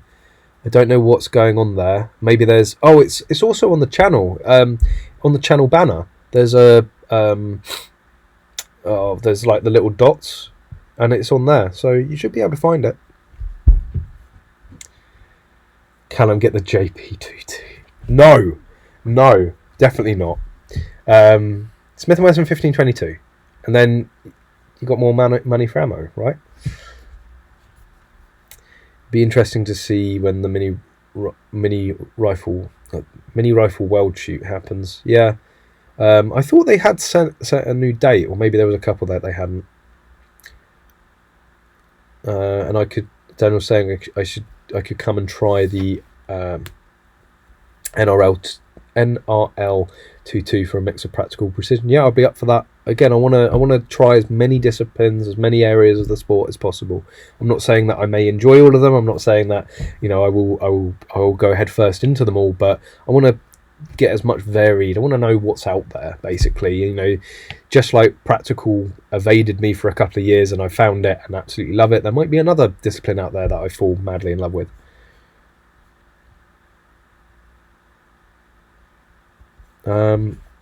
Yeah, caught up with the channels, with the chat. What else was there? I think I've been pretty efficient. I've got it all done. Apart from one, which is the moany one. I put this off to the end. I'm a bit tired and a bit withdrawn and de-energized, but it will make my moan a little bit more bearable, maybe. But yeah, Prince Harry. So I'm sure you've seen all of the news with Meghan Markle or Meghan Windsor or whatever her name is now, and Prince Harry. So Prince Harry very, I think, jubilantly, proudly said that he had sold like £50,000 worth of rifles, which is probably one or two, for him. It's because it appeases Meghan, because obviously she's, you know, one of those lefty vegan types, a thespian, you know, it's all about the art, darling. And that's definitely going to be made into a GIF. Anyway, and basically to keep his wife happy, he started selling off his hunting rifles. What a drip! Like, really, what a drip! Like, sorry, if the condition of being with somebody that supposedly loves you is selling off a hobby or an interest or a passion of yours, they don't really love you that much. Like, you know, and bearing in mind, I've had this similar issue with my girlfriend. She was not gun friendly at all, very, very anti-gun, didn't understand it, is very much more on board now. She goes, but what if I asked you to give up your guns? well, you're probably not going to get an answer you're going to like. She was like, so you're saying that you wouldn't, you know, if it was life or death? I was like, well, yeah, but that's not going to happen. She said, so if I gave you the ultimatum that, you know, you stop shooting or you don't see me, and yeah, my response to that is, somebody that is meant to love me and care for me wouldn't give me an ultimatum like that. So by giving me an ultimatum like that, they obviously don't care. They obviously don't you know, love me. So why am I going to do something for someone that doesn't care about me enough to be able to impose that? And I think Prince Harry is just, he's lost it. He's lost the plot, hasn't he? You know, the way that the monarchy works, he should be wearing the trousers. I'm not going to make it into a male, female, or feminist thing, but the way that the monarchy works and the hierarchy works, he should be wearing the trousers in that. You know, traditional, you know, part of the British monarchy. Hunting is part of, you know, very much part of their history. I mean, the Queen owns like several game estates, hunting estates. You know, it's part of their blood. It's part of them, and he's just letting the side down. So yeah, you know, sod off to LA and whatever. Like, what a drip though. You know, no girlfriend, wife, whatever would ever force me to give up my interest or my passion. That's what makes me me. So it's like, but you're with me for me, but you want to change me. So what sense does that make? Anyway, he's not even a prince anymore. Technically, yeah. He's PW. Yeah, I would agree with that. But yeah, okay. That is a point. David, he did serve this country, and as far as what I know, it wasn't, you know, he served by hiding in a bunker out in Afghanistan for a period. You know, he was out there, you know, doing stuff. Just because someone has served doesn't mean they can't be a complete dickhead. You know, it's, yeah, you've got to give someone a certain level of respect for going out and doing that. This doesn't stop people still being from being a dickhead, and I think, you know, it's things like that. It's public perceptions like that. Oh, Prince Harry's getting rid of his guns. We don't need guns anymore. If he doesn't need them for hunting, you know, I think it's a real kick in the nuts for us as a shooting community. You know, the Royals are actually, I think, a great example for shooting and hunting and the tradition of it. Of course, I know they don't necessarily do sports shooting. It's game shooting and stalking, but it shows like this is the royal family. This is as British as you get. Hence them being mostly German. But anyway, you know, it's the iconic British image of the Queen's Head, isn't it? You know, of Buckingham Palace, of the Windsors, and the fact that they enjoy their shooting and their hunting, it keeps it very much in the, you know, the British culture. And I think by Harry doing that, it's just like, sod off, mate. You know, like, you're not doing anyone favours here. You know, you're just trying to appease your girlfriend or your wife, who is just trying to virtue signal. She's just trying to become the next it girl, and very much using Harry to do that. Let's see if it lasts, you know. But anyway, that's enough on it's definitely enough on Harry. Callum's going to end up locked in the Tower of London. Meh. I've been in worse places. Let's just leave it at that. But yeah, it wouldn't surprise me. Maybe they put me on display. That would be interesting. You know, you can come prod me for a £5 or something. But I think I'm gonna wrap it up there, guys. I've covered all my notes. I've caught up to all your questions and topics. I really need the toilet. It's getting late. It's, well, nearly 10 o'clock here. So thanks for joining. Thanks especially to everyone that has donated during the stream. It does make a difference. Like, seriously, I know I keep going on about the Sony camera. It is going to transform the videos. The stuff that I have planned to be able to do with it, the quality of it, I want to get it and start putting out, you know, even better content for you guys. So you have to bust me out. But yeah, so yeah, I'll wrap it up there, guys. Thank you everyone for joining the stream and you know, joining in. Next week it's going to be same time, 7 o'clock on the Thursday here on YouTube. And message me if you've got anything that you want me to sort of prepare for in terms of topics or you know, subject matters that you want to talk about. But there, I'll leave you back to your families and leave my ramblings for one night. Again, thank you everyone for supporting the channel, for watching, for donating, and I hope you've enjoyed it. And as always, I hope to see you soon.